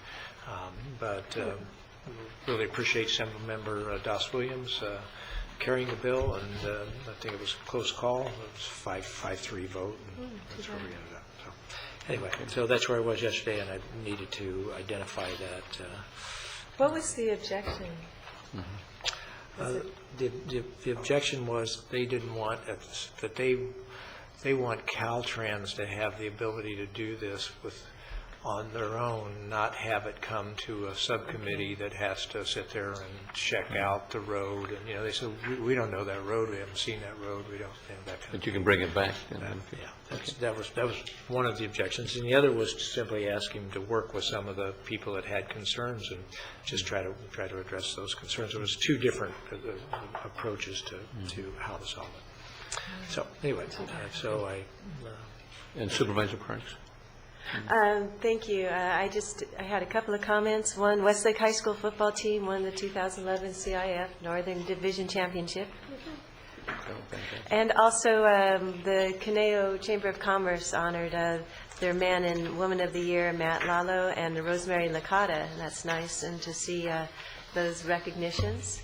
And also, maybe Supervisor Foy might be mentioning this too, but Deidre Brunette became Miss California International 2012, a supporter of Casa Pacifica and the founder of Luggage for Foster Children. I'd also like the board to close in honor of the people on this list. I'd like to call out two people. Hans Faber, a wonderful, wonderful employee from the City of Thousand Oaks Public Works Department. I know he'll be very much missed. And also, I would also like to close in honor of Melanie Roy's aunt, Rita Phelan Carlson. So I know that she too will be very missed. And I'd like to close in honor of the people on this list, including Carolyn Lavery, the Ventura City Fire Chief's wife. He lost her. Thank you, Supervisor. Yeah. Supervisor Long. Yes, I'd like to, a couple of things. One, to let the county employees and others listening know that on January 24th, our homeless persons count will be conducted. It's our annual homeless persons count. It requires 400 volunteers to accomplish this task. It is countywide. It goes into cities, unincorporated area. Training is going to be offered in this month of January. If you have time and interest, they can certainly use some volunteers. You can go to volunteerventuracounty.org and check it out to see if you're willing to put some time into it. It's generally a early morning, 2-hour, 3-hour capture of time, and it's important that we, one, count the folks in our community who are homeless for both the federal dollars that are available and programming, but also for us to be able to look to see where we can strengthen the safety net of support for homeless folks, and particularly when we're encountering families and children, which we know our numbers are stronger because of the economy. So again, that homeless count will take place on January 24th. There's not a lot to really talk about as far as the states. You've all been receiving the notices on the proposed budget by the governor. We'll be hearing from our agencies on the rollout of what that means to us. CSAC Board of Directors chose not to move forward with their CSAC initiative in November that would have had language on a constitutional amendment to again lock down the existing piece of pie that would secure local government's protection through a constitutional amendment language. And they chose not to. The votes weren't there, frankly, but also the governor came and spent an hour with us talking about his initiative and also talking about other things that he wants to do with Realignment 2 and the strong commitment he has to really help us at the local level with AB 109 implementing and guarantees there for both support and funding and also for pension reform. So in a very long meeting, that was the action taken by CSAC. And I'd ask the board to adjourn in memory of folks on my list. I have two I wish to call out quickly.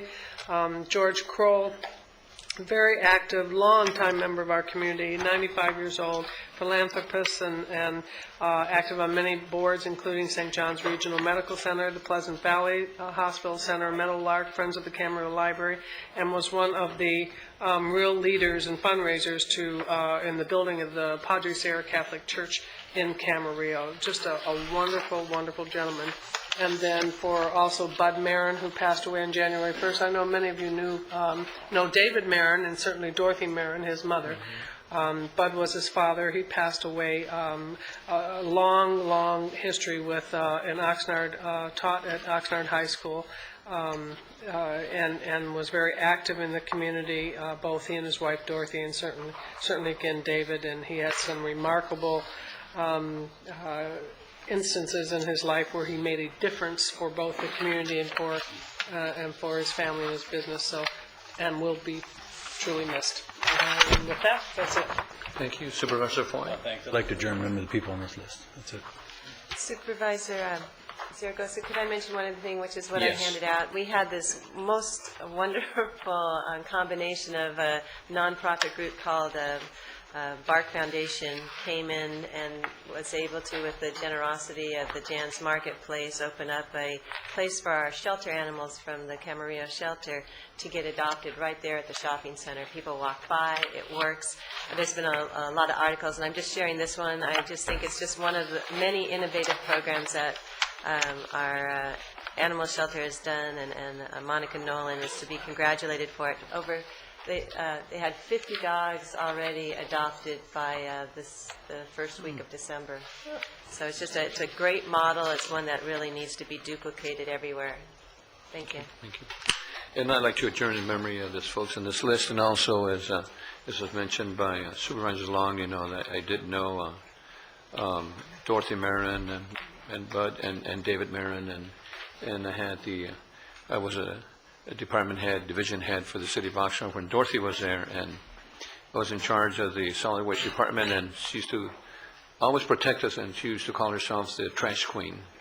And I think that Bud did a really good job and represented Oxnard well. So thank you so much. And also, again, I will participate in the Martin Luther King Walk this coming week too. And thank you. We have item 11. Item 11. Okay. The board assignments, and where, let me see, item 11, we have Motion to continue, or to have it heard on the 24th. Okay. And I have a memo here that I'd like to pass out to the board members, and hopefully I'll get a response back by the 18th, for reassignments to the different boards. And we have a motion and a second.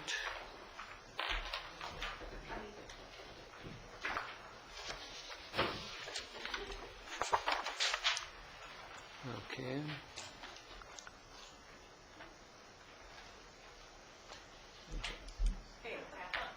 It passes. All in favor? Any opposed? Okay, so that's approved. And now we go into closed session. So any announcements, Leroy? There will be no announcements. No announcements. And we'll be back for the 1:30. Thank you.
We're back from closed session, and we don't have anything to report at this time, so we're going to item time certain, 130 time certain 37, receive and file the fiscal year 2010-11 presentation regarding the Service Excellence Program. Thank you, Chair Zaragoza. I'll just introduce it just real quick. So we wanted to start off the year with a bang and talk about all the good work that is being done by the departments here at the county in terms of performance improvement, the Lean Six program, and so they'll do a good, thorough presentation today, and then we also want to come back to your board, say monthly, every other month or so, with shorter presentations, just to keep you posted on all the good work that's going on, because there's so many projects and so much good work and innovation going on. We have to keep presenting it so that you're aware of it. And I also want to recognize Elaine Crandall, who was in the inaugural year of the new award, Champion for Change. She was the award winner.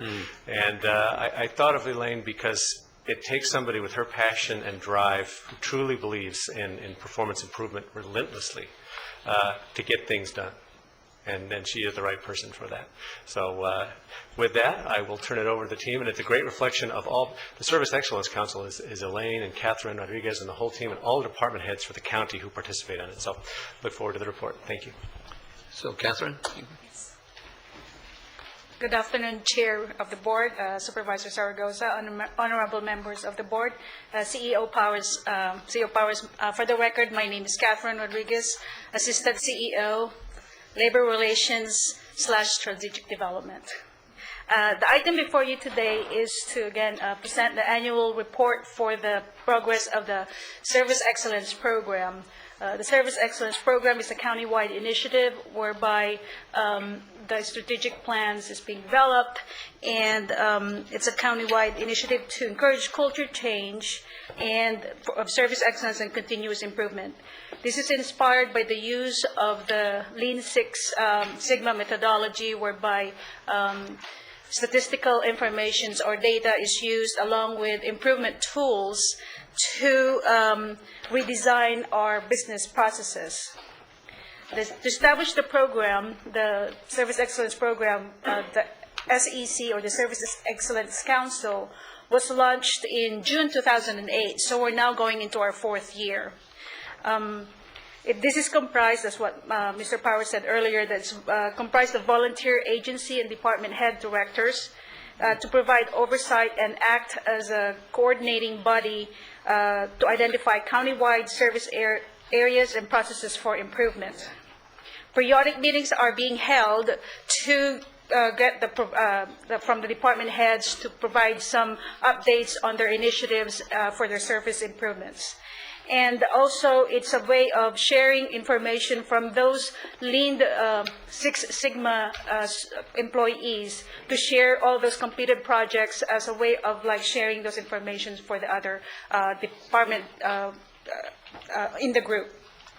Just a recap of the previous year's presentation, the SE team presented, as what she's going to present today, the performance dashboard that actually monitors the changes that was put in place, and they will be categorized for the culture change, which is the development of the agency's strategic planning, and their improvement portfolios for their different events that they have completed, and also for implementation, redirection of their resources, and the sustainability portion, which is going to be gauged through the continued training of those county employees to attend our Lean Six program.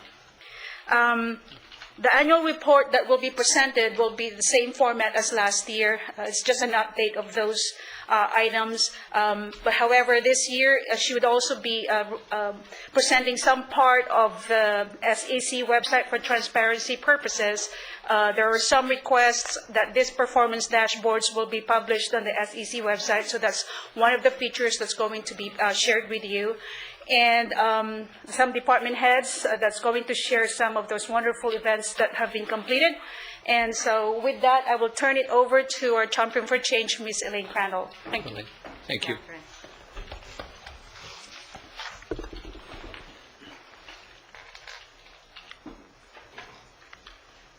Okay, the champion for change doesn't know how to push. Here we go. There we go. I can be trained. Whichever to start with. Good afternoon. Chair Zaragoza, congratulations. Thank you. Members of the board, congratulations, Mr. Foy, Mr. Powers. Happy New Year, everyone. Along with Catherine and Paul Stamper and all of the county, really, I'm just so pleased and excited to share with you some of the accomplishments that are occurring across the county in the Service Excellence Program. You know, we scheduled a full hour for this presentation, but being a lean practitioner, I'm prepared to complete in half an hour, barring any questions that you may have. So we're 3.5 years into our lean journey, and our presentation will include some milestones, reports from 3 agencies, and our next steps. But before I begin today's report, I think it is immediately important for you to know that everything you hear today is a reflection of literally thousands of people stopping and looking at what they're doing every day and asking themselves, is there a better way to do this? Their employees are supported by their managers and by their executives, especially those in the Service Excellence Council, chaired by Paul Grossgold, who is also here today. I'd like to also point out when our new CEO came on board, everybody held their breath a little bit. But he took a hold of that flag that was launched by, some of us still holding our breath, is that what you're saying? He grabbed the hold of that flag launched by yourselves, your board, and Marty Robinson, and he declared, one of the first things he's declared is, we're in a down economy, but we don't have to reduce every service. And in fact, there are ways we can do things even better if we manage to work together. So, don't we work together anyway? Well, we absolutely do. Our historical success, and we are very successful, is because we've already made good policies, we make sound fiscal decisions, and they're all made possible because we have great relationships, collegial relationships between our leaders. I know this is no news to you as you go around to CSAC and other places, and I've heard it as well. This is a uniquely attractive characteristic of our county, and we should all be very proud of that. What I'm saying is we're interested in building on that which we already have. When we say we want to work together, it is to affect the county culture so that our systems work together. Our systems should enable employees to do good work. It is not something that employees should have to work around, even though some of us are very good at it. But this takes some investment in time and in thinking power. And why would we do that? Why would we invest valuable resources when we're so busy already towards continuous process improvement? Well, we do it because we have a job to do. We have a mission. We're hired by the people to do this work. And while it is our job to make good on our promises, it's our obligation to do it with the best quality, with the greatest economy, and the spirit of good service. This morning, I listened to your board presentations, and I heard a lot about what makes our country great and what makes our government great, focusing on what we have in common. And that is something our county does have in common, that we really, really want to do good work. A great illustration of that you saw this morning, where Reddy was up here and a citizen came up and said, hey, I noticed an error. There was no excuses. Let's fix it. And that is the nature, that is what I'm seeing all around the county. It is just really, I wish you could walk in my shoes. When the Service Excellence Council decided to start using Lean Six Sigma, one of the things that was decided to do was put out an arsenal of training and hit training hard, and that is exactly what we did. In the last 3.5 years, we've trained about 2,400 people. Training ranges from a simple overview or awareness to people who are going to be champions or leaders who select projects to improve.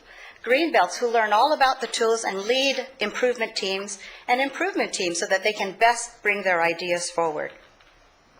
In this last quarter, even our budget analysts were all trained as Greenbelts, and I understand they passed a public test with flying colors. As you can see here, every agency has sent someone to training. When training is completed, we graduate, and it is a big cause for celebration, and we're so pleased that at every graduation, without fail, our top executives come. There is no better way for an employee to know that they are valued than to hear it face to face from our top executives. Now, what we're talking about, systems change, is very difficult, we know, in a government environment. Transformation has to occur. What you're looking at here is a public works mitigation site map. When capital projects interfere with a riparian habitat, we are required to mitigate that land either in the same area or in an alternate site. What you see in this map in the red are current and completed mitigation projects. You can see there are a couple of corridors, but for the most part, there are also a lot of disconnected projects.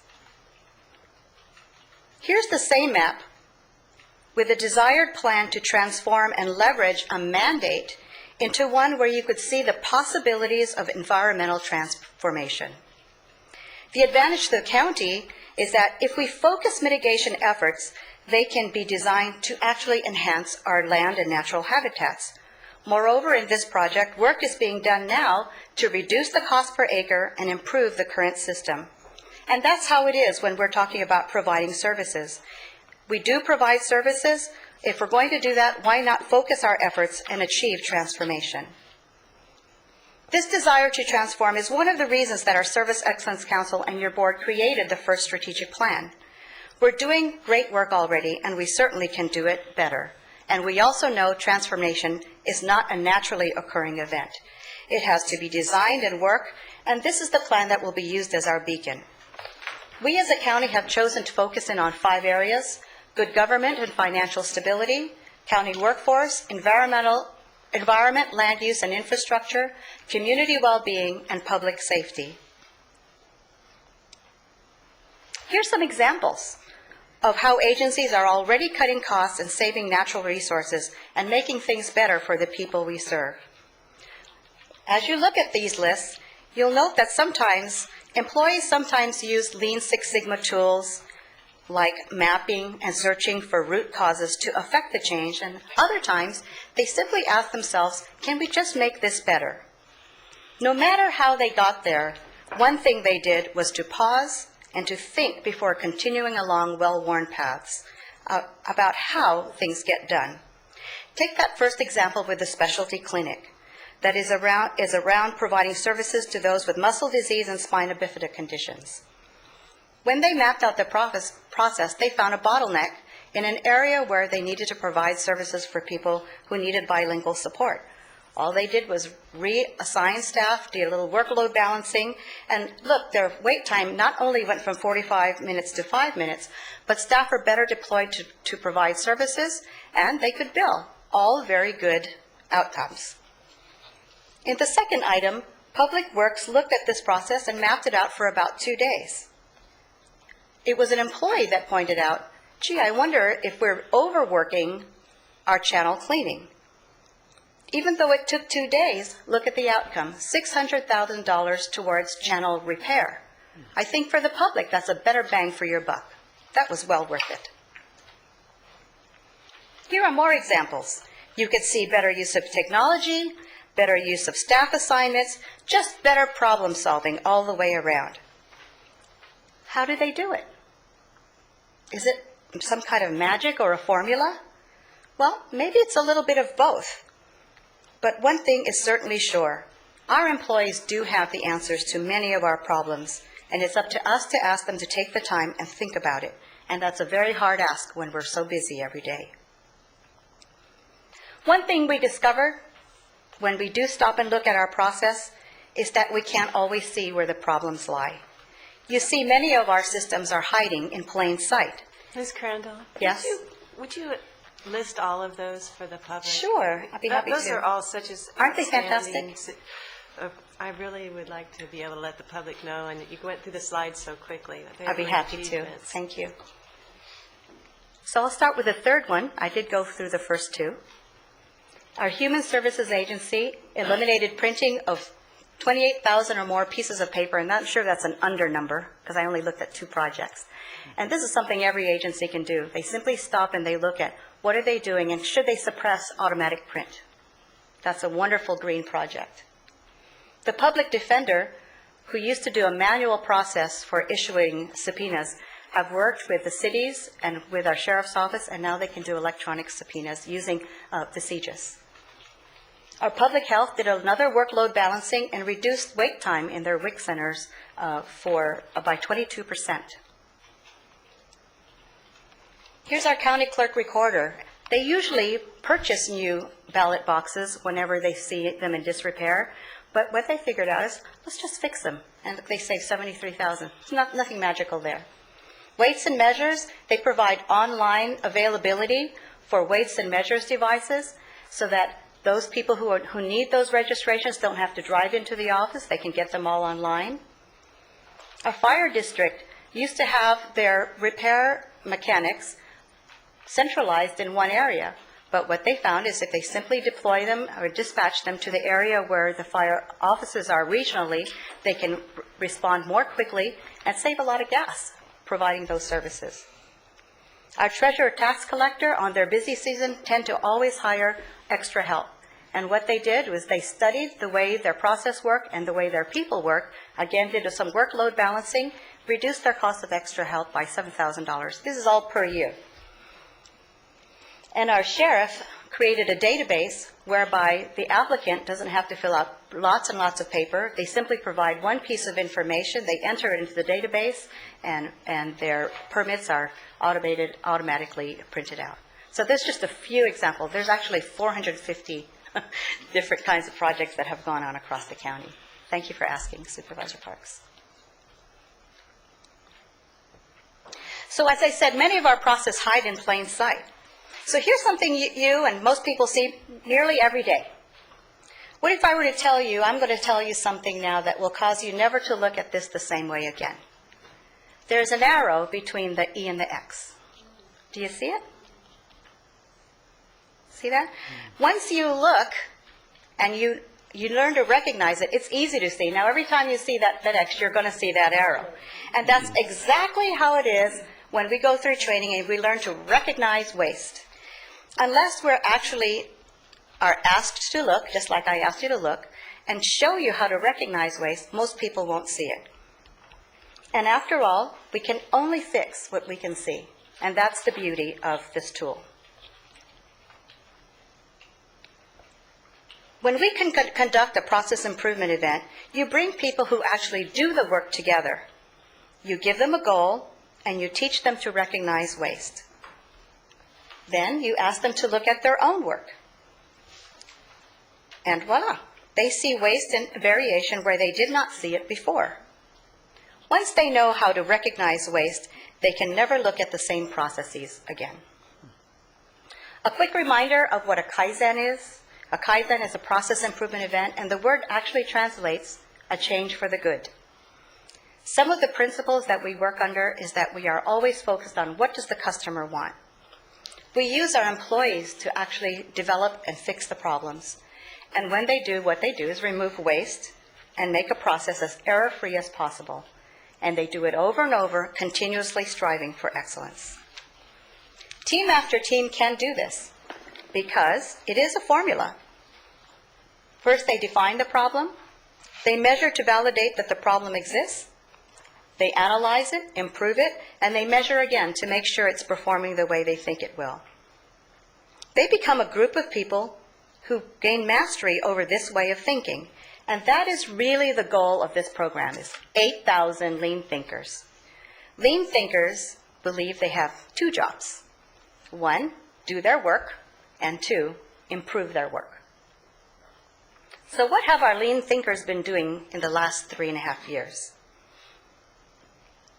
This is a chart that represents about 450 improvements over the last 3.5 years.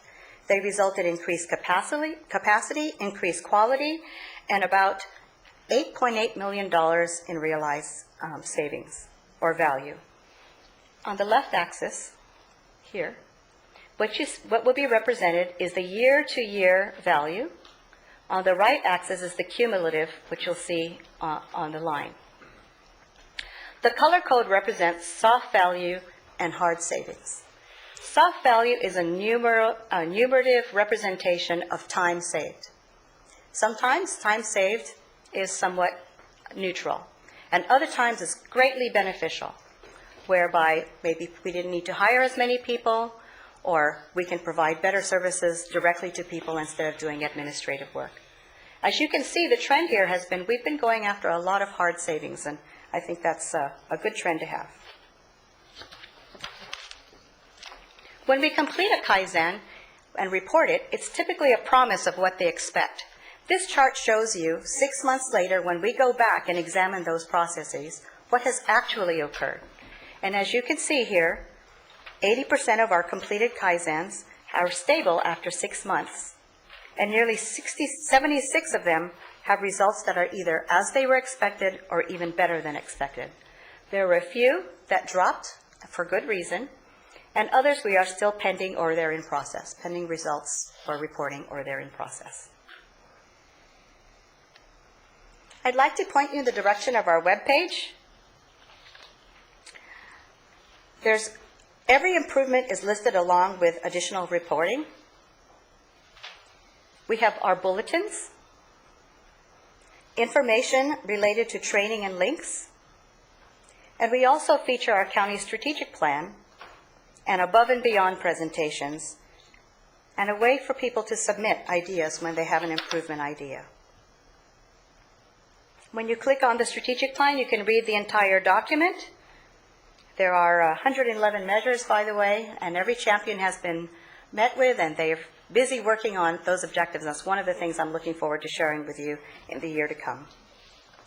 Scrolling at the bottom are those above and beyond presentations, and when a citizen clicks on one of the images, it'll take them right to the Granicus site where they can hear the presentation.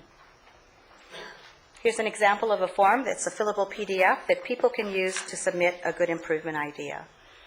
Some improvements we plan to make to this page are to provide online training so people can pick and choose what pieces of information they want. We want to put down our pending projects, what we're working on now, put down a strategic plan dashboard, and for those agencies who have dashboards, we'd like to link to them as well. What else is coming up next as we work through this next year? We'd like to meet these particular challenges. We want to embed lean thinking in our culture through increased employee participation. We want to add online training, kind of following the YouTube model. Enhance collaboration with ISF departments to focus on meeting agency goals. We are all about missions. Strategic plan implementation, of course, is part of our work in the next year, and working on those ideas that agency heads have come up with as cost-saving initiatives. We'll be working with the entire county, as well as each of the agencies, on assisting them to develop performance dashboards where interested. And finally, as Mike said, we'd like to come to your board for 5-minute briefs every now and again to make sure this is fresh on your plate. I just want to next few slides, unless you want me to go slower, I'll just kind of show you what a dashboard could look like, if it'll click. Here we go. In our program, we have 3 of them. One of them is a training dashboard, and some of them were already highlighted for your board. This is one where we look at the culture dashboard, and I talked about embedding training through increased participation. Here you have, we count how many people participate in improvement events, and which one of them are repeat improvers and new improvers. And we want to make sure we're always seeing new people coming on board, because we don't want this to be something that's isolated to a boutique group of people. And here's our actual improvements dashboard. Again, some of these were already highlighted for your board. So we've come a long way in the last 3.5 years, and as we look into 2012, opportunities, big and small, abound. I really wish to congratulate every employee who has done their part these last few years to move our institution forward. Improvements are based on their knowledge and their experience and the fact that they care. Nothing happens without the support of management. They show up, they're open-minded, and they also drive a passion for excellence. Our county culture has always been one that's outcome-driven. And through a focused effort on continuously improving our own performance, we can all feel confident that our county services will only further in strengthening its efficiency and effectiveness to service the people of our county. At this time, I do have 3 agencies who would like to share and illustrate what improvement looks like in action. May I bring them, or would you have some questions? Well, no, go ahead and bring them, and then we'll ask. Okay. First, I'd like to introduce you to Christina Tokatlian from our Sheriff's Department.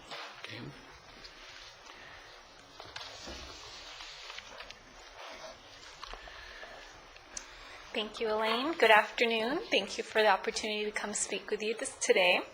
My name is Christina Tokatlian, and I am currently employed as a forensic scientist in the DNA section for the Sheriff's Forensic Sciences Laboratory. I will be presenting to you the Kaizen that I worked on as a green belt with my partner.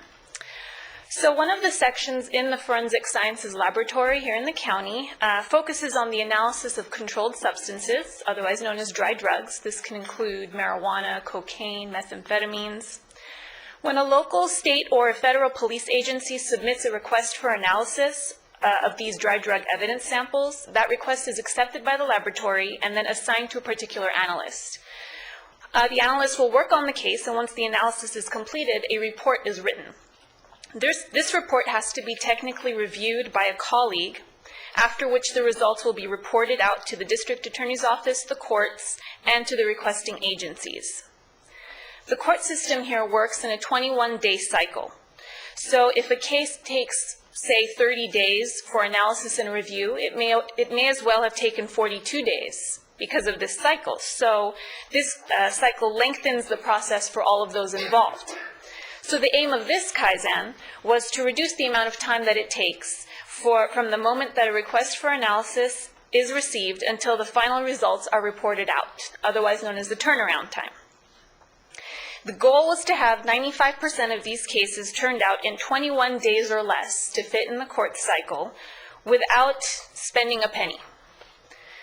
The cycle time at the start of the Kaizen in January of 2011 averaged about 63 workdays, where analysis took about 49 workdays and 14 workdays for the technical review.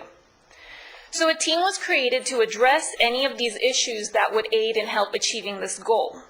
And they put together a multi-step plan. The first step of this plan involved 3 just do it's. The first just do it was to find a common storage area for all those requests for analysis forms, rather than having it wait, let's say, in the supervisor's office and she's so busy. They assigned one analyst who would print out all the new cases coming in, and she would put it in a common place in the laboratory for everyone to access. The second just do it was almost kind of a self-assignment of cases. Instead of waiting to be assigned for a case, they would pull cases as they needed to work on them. And the third was a common storage area to place the completed cases for technical review. The second stage of this plan was a daily rotational review schedule where each analyst was assigned a particular day of the week to strictly do reviews, while others were in the laboratory working on cases. The third step was to complete all the analysts' dry drugs training. The fourth step was to complete all analysts' alcohol training, and the fifth step was the technician training plan. To this day, stages 1 to 3 have been completed, and stage 4 is underway. So I am here today to report the results as of September 2011. The new performance after implementing this Kaizen in March of 2011 has a reduction of a turnaround time down to 17 work days, even better than their goal of 21. And the technical review time was reduced to 5 days. Productivity has increased over the quarters of last year from 157 in the first quarter to 172 in the second quarter to 186 in the third quarter. And the backlog of cases has been reduced from 202 back in January before the Kaizen was implemented to 116 in September. It reached even 60 in August. The team overall has been ecstatic. They have had 2 team pizza parties to celebrate their efforts. This has allowed a lot more time for training of the staff in other areas, especially the alcohol. And the supervisor, Crystal Craver, who is here with us today, is encouraging other sections to pursue Kaizens as well. She's thrilled with these results, and she feels that these results can be mimicked in the alcohol section as well. So overall, this Kaizen has aided a lot in reducing the wait time for a person in a dry drug case for waiting for his court date. And the data for the last quarter of last year is just being compiled. And many acknowledgements to the black belts involved, Elaine Crandall and Paul Stamper, as well as the Forensic Sciences Bureau Manager, Renee Artman, who's here with us today, and the Supervisor of the Dry Direct Section, Crystal Craver. If you have any questions? So Christina, in other words, if you dropped it by that many days, that's really significant. So now the employees have more work to do, or there's a backlog that now you're catching up with, or? Yeah, the backlog is being reduced, and now there's more time to catch up with the alcohol section, because this particular section has controlled substances and alcohol. And so once there is this wonderful strategy going on here, they can start catching up on the alcohol training and backlog as well. Fantastic. Now they have time for pizza then. Yeah, they do. Good job. Thank you. If I can ask you, when you have one of these people, are they sitting in jail, or is something happening with these other people out there? I mean, when you're going through, so have you eliminated or shortened that time that they're in wait, they're waiting in jail, they're waiting whatever? And we also get past that process of somebody comes to court, hold on, we got to postpone until we get this stuff. Right. So you, just besides your own efficiencies, you've helped the whole system be efficient. So the cost savings and everything else is tremendous. Great job. Thank Great you. job. Yeah, very good. Thank you very much. How wonderful that, you're focusing on that performance, and making that the goal. I mean, if we didn't even do this, we may not even attempt it. So it's wonderful. Great outcome. Thank you Thank very you, much. Christina. Thank you. So we have another speaker. Good afternoon, Chair Zaragoza. Congratulations, members of the board, Mr. Powers. I'm Paul Groscol, the Director of the General Services Agency. And I will briefly touch on a few items that we were able to achieve in GSA, if I can do that. There we go. Okay, I want to start with our mail center, because our mail center is really doing some great work. And I just wanted to, I brought a show and tell. This is 7 documents that used to go out from the healthcare agency. They were handouts for clients. And what our mail center folks, and Chris Hackelman is in the back, and they work for him, and Chris Lamone, I believe, is also back there. What our folks analyze, and this shows you that it doesn't always require a full-blown Kaizen to do some great work, is they realize that this is very inefficient. And so they analyzed what could be done, worked collaboratively with the healthcare agency, and came up with this as a replacement. It costs $4 to mail this because of the thickness of the envelope when you stuff them. It costs $1.50 to mail this. Not only that, this is a better product for the clients. So the savings achieved are about $16,000, primarily through reduction in mailing costs, and we're getting a better product. And to me, that's really the definition of service excellence. I also provided in your packet, it's not in the presentation, this key performance indicator sheet, which shows that our savings to date in just from our mailroom is about $135,000. And that is being achieved through barcoding of envelopes for outgoing mail, and also taking advantage of automated discounts when we keep our databases up to date and work with the post office on those things. I wanted to spend a moment on our surplus, because this is a function that we're very proud of. We have increased our surplus use, our reuse of items over the years, but this is one case, and we have an employee in the back, Eric Hedgeman. Eric, you want to put your hand up there? Stop hiding. This is an example of an employee who took it upon himself, who felt he was empowered to do something a little bit different. Typically, when old or broken electronic equipment comes in, it gets sold by the pound as scrap. Well, instead, he did a little research and realized there was value to these phones, and he put them on the website, and he sold them for $12,500. And so that's unexpected revenue that was received because one employee felt he was empowered to do that. And I think, again, that's what our Service Excellence Program is all about. And you can see our bullet on the bottom of how much we're reusing in this county through a very aggressive surplus, online surplus process where we are reusing this equipment that typically would have gone to scrap. So Paul, it's 200,000 in reuse? Right. We are approaching $200,000 worth of reused. And so if somebody needs furniture, instead of going out and buying it, they can now go online and see there's a filing cabinet, there's a chair, there's a table, a credenza, something that they need.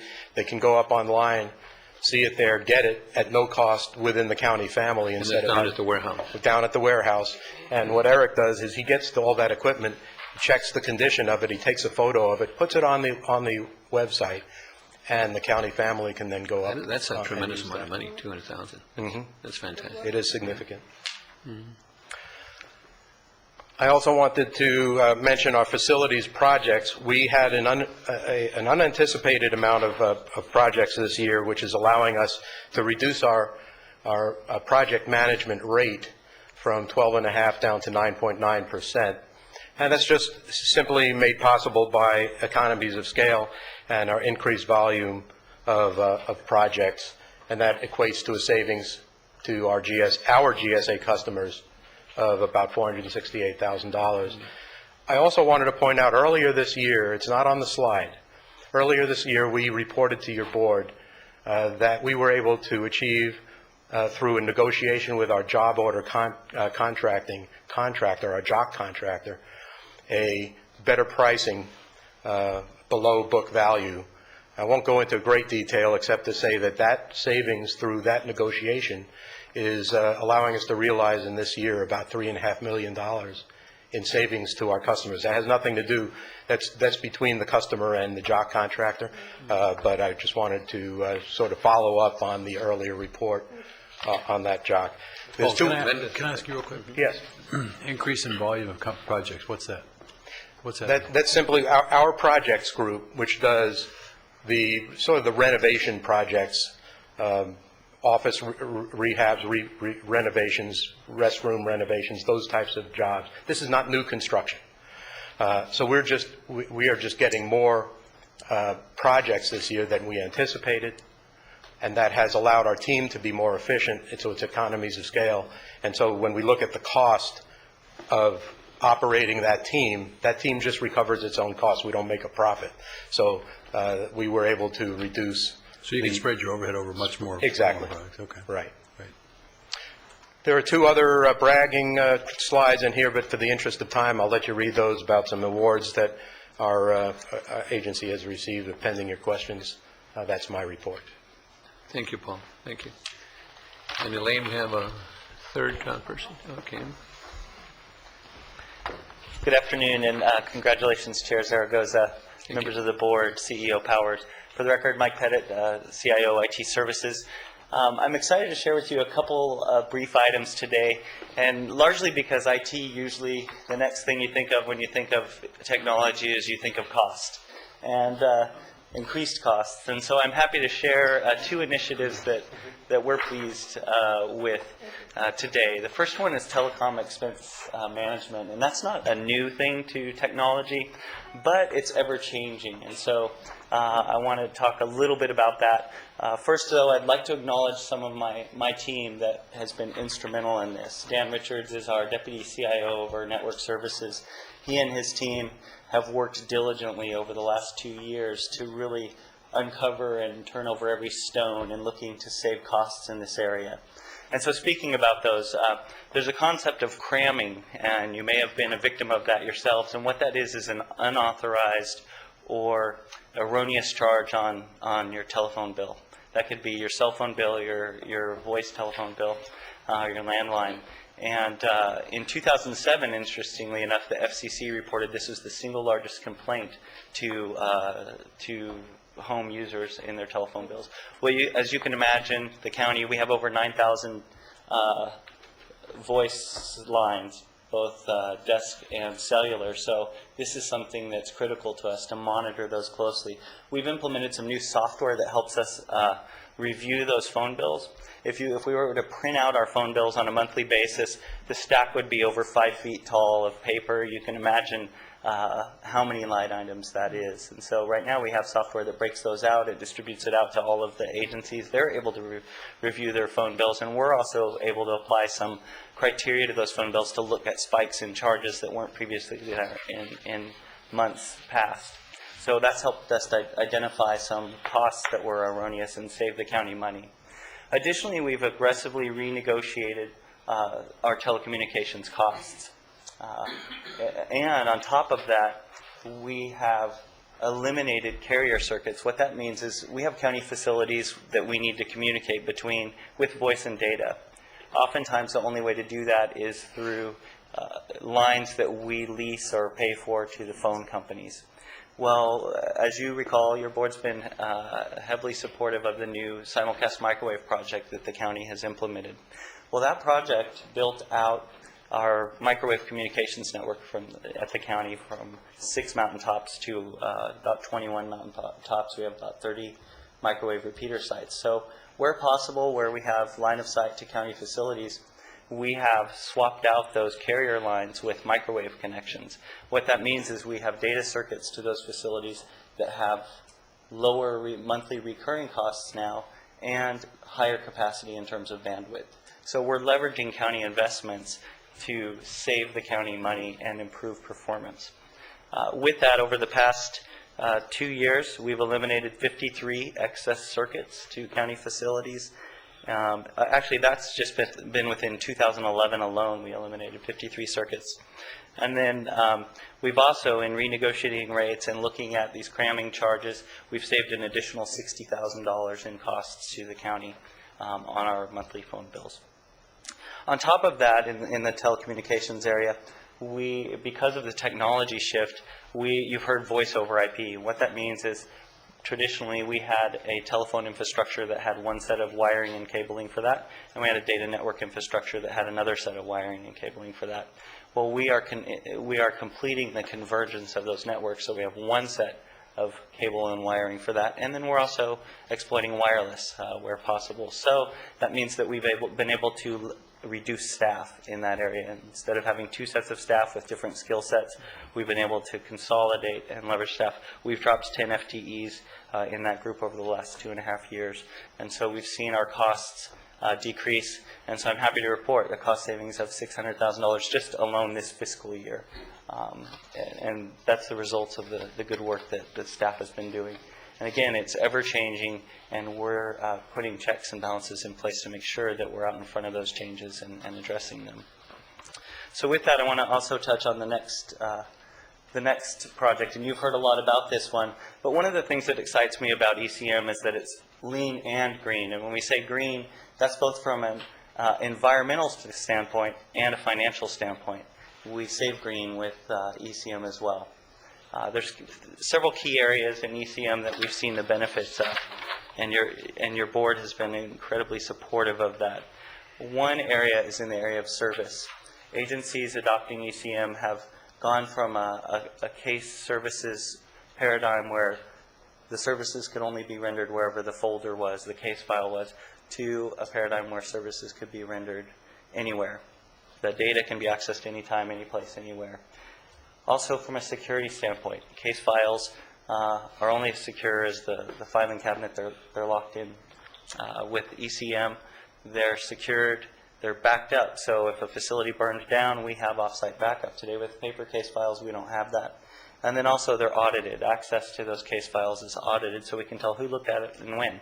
And that helps very much with compliance and regulation and eliminating some of the risk that we may face from inappropriate individuals looking at. Michael, the 21 million documents, we've actually reduced that by 21 million, that's 2 miles, or is that a goal? We've actually, that's the green aspect. We have scanned in over 21 million documents into ECM. That's a stack of paper over 2 miles high. 2 miles. And I would report to you, HSAs has been the biggest adopter of ECM at the county. They are scanning on average over 15,000 documents a day into ECM Unbelievable. as we speak. Now, a lot of that is backfile conversion, but their volume is really commendable, and I won't steal too much thunder. They have a presentation coming up later on. But, That's significant. the county has embraced ECM. The healthcare agency, public health has several initiatives, the assessor's office, the auditor's office. Many agencies and departments are coming on board, and there's a number of agencies. The district attorney's office is looking at some ECM projects as well. So we're excited about the potential this holds.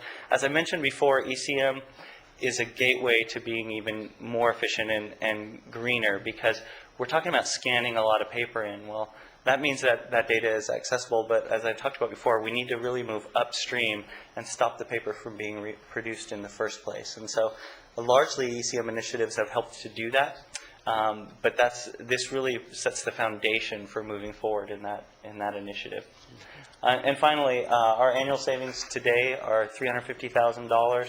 That is based on a conservative estimate of about $2.46 in savings for every box of 1,800 pages that is converted to electronic.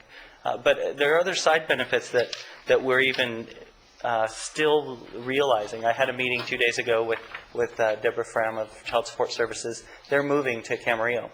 And one of the interesting sidebars of that is they're an ECM user. And they don't have to move all the filing cabinets and the case files associated with paper. So their move is very much tighter in scope and more cost effective as a result of that. So there's these unanticipated benefits. Back when we were heavily involved in the space race, you heard of spin-offs, technology that has side benefits that you never anticipated, and that's what we're seeing in ECM, and that's something I'm very excited about. So I wanted to share that today. We have an ECM team in application services that's been working hard and really going out there and seeking opportunities and sharing what ECM can do with all the county agencies and businesses. And I want to also recognize Ed Althoff. He's our new ECM manager, and his team of folks as well. They've done a tremendous job in that. So thank you for your time this morning. If you don't have any other questions, I'll turn it back over to Elaine. Thank you, Mike. Yeah, Mike. Is there any questions, Mike? No, I just got to say, I just heard some tremendous things you guys are doing in your department, and some great work, great attitude to make this all work. So thanks so much for what you're doing. Elaine? Yes, sir. Michael, do you want to say anything else? I do have a couple comments, but I'll let Elaine. Elaine, go ahead. I was just going to say, this is the end of our report.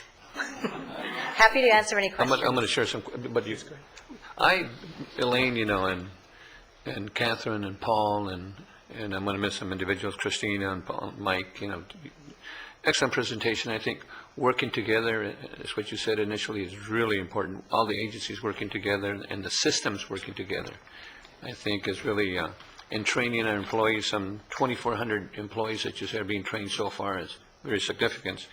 And the transformation and mitigation efforts, I think, are really, something that we are working for, and to make it more efficient, make the system more efficient. And that FedEx Arrow, I'm going to look for that from now on. I think that's really, really important. The customer service, I think, is what we're here for. And you mentioned customer service, and that's so important. That's really important to me, and I think to the board and all the residents here in the Ventura County. That efficiency, customer service, and being proactive, I think, is extremely important as opposed to reactive. And just in the 3 presentations by Christina, Paul, and Mike, there was a couple of $1 million savings. Just imagine, if you haven't even, I don't know if you have the total of all the savings from all the agencies, but that's very significant right off, just in those 3 reports that I counted a couple of $1 million in savings there for us and for the residents and our customers. So I want to thank you for an excellent presentation. You're very welcome. Thank you, sir. And we talked about the strategic plan this morning. And we did. And I think that's extremely important that we follow that. Is there anybody else I'd like to share? Appreciate the work. Michael? Yeah, well, in answer to your question, there does happen to be a slide. How much are the savings? About $8.3 million. $8.3 million, so Okay, in the first quarter, we're already, as far as, we haven't collected all the dollars yet, but so far that we've counted is already $1 million. But I want to So I thank you. think what we're going to see is actually underreporting, because it's becoming a way of life. You know, people are just starting to get really good at it. And, you know, you can applaud the entire county, because they do all the work, we just cheer them on. Anyway, thank you for your time. Well, you know, Mike said unanticipated, and then you usually hear costs. Unanticipated savings. Savings, that's right. It's wonderful, and so many great reports. And I want to recognize the Business Services Department, too. I haven't ever actually been able to thank you directly, but for years, when we've needed to have something at the healthcare agency put out with high quality at a reasonable cost, they've done it. And then it's just amazing. They run like a business. You do a great job. One individual, Eric, you know, saving $12,000, and, you know, that's, I'm sure there's other employees in the county saving all kinds of dollars, you know, but thank you, Eric, too, for your good work. And it's meaningful projects. It's not just more on the to-do list. It's what's on your to-do list, and let's use Lean to help achieve those projects. And that's what they've really done. Absolutely. And that's what's making the difference. It's hard wiring it in there. It is. Did I get that right, Mike? You I think the satisfaction that you all feel from the work you're doing, and to benefit both your operational side of the house and your work environment, but also the public we serve. We should be very proud of that. Yeah, I was going to say, I think that's the key here, that I think when you talked about your mission and what you were doing, is that people are here to do a job, but they're also here under the scrutiny of the public and said, we'll give you our valued dollars, will you please use it effectively and efficiently, and that's what you proved. We hear an awful lot of stuff about public employees, and, you know, and some of it's true, but we understand that look at what people are doing here to save money. At the same time, we don't have as much money as we had before. We understand that. But the public says, please provide us the service that we had, and you're able to save this money, be effective, efficient, and do all those things. And besides our own county, look at the courts and all the other things that are benefiting from this. It's just a testament to your willingness to be better and be the best you can be. And I just appreciate every single person, and I hope that when next time you get up there, instead of 2,400, it's 7,400 people. I'm going for 8,000. Yeah, okay, well, Everybody. I don't want the 7,400 to go chase the other 600 that didn't get there yet. Yeah. But it's great, because we're going to find millions of dollars in savings. I think the satisfaction, wouldn't you say satisfaction, the idea I found this and I'm doing a better job? And when you go out and tell your friends, hey, you wouldn't believe we found $1 million here, 600,000 here, and we cut it down from, what, 63 days to 21 days? I mean, those kind of things are just tremendous. Supervisor Foya, when we talk about transformation, it isn't just in processes, in dollars. What we get to witness is personal transformation. Yes. People change the way Right, they think about right. what they do. And every time I pass Mike Powers in the hallway, he mumbles under his breath and he says, we're just getting started. So that's what I'll close with. We're just getting started. Well, that's true. Looking forward to And I appreciate getting it that. from Mike's standpoint, because, you know, it's hard for you to do it if you don't get it from the top. Absolutely. And I know that his goal is that we will provide this county with the best service, just as the healthcare agency, we will be the best at what we do. And so we all get the benefits of that. And so thank you, Mike, and thank you all for what you're doing. Supervisor Park? Yeah, Elaine, and I just want to say, when you're talking personal transformation, something I just noticed with your presentation is just how much you've grown, too. I just, watching you, and I know a lot of it is just embracing what you're doing to your heart. So you just have really blossomed in this position, watching you do this and also bringing forward this and seeing, GSA, to be able to cut the cost to customers. Those customers are, That's right. other agencies in the government, $468,000 being saved. That means we have more money to do good work for our taxpayers. So it's good to see. And I can understand how you aren't totally figuring out how much unanticipated savings there are. You just think about 2 miles worth of paper. Yes. We're just thinking about it for the county, what that means, but that also means, it's saving it for the environment. You're not cutting down the trees. You're not having to transport that paper.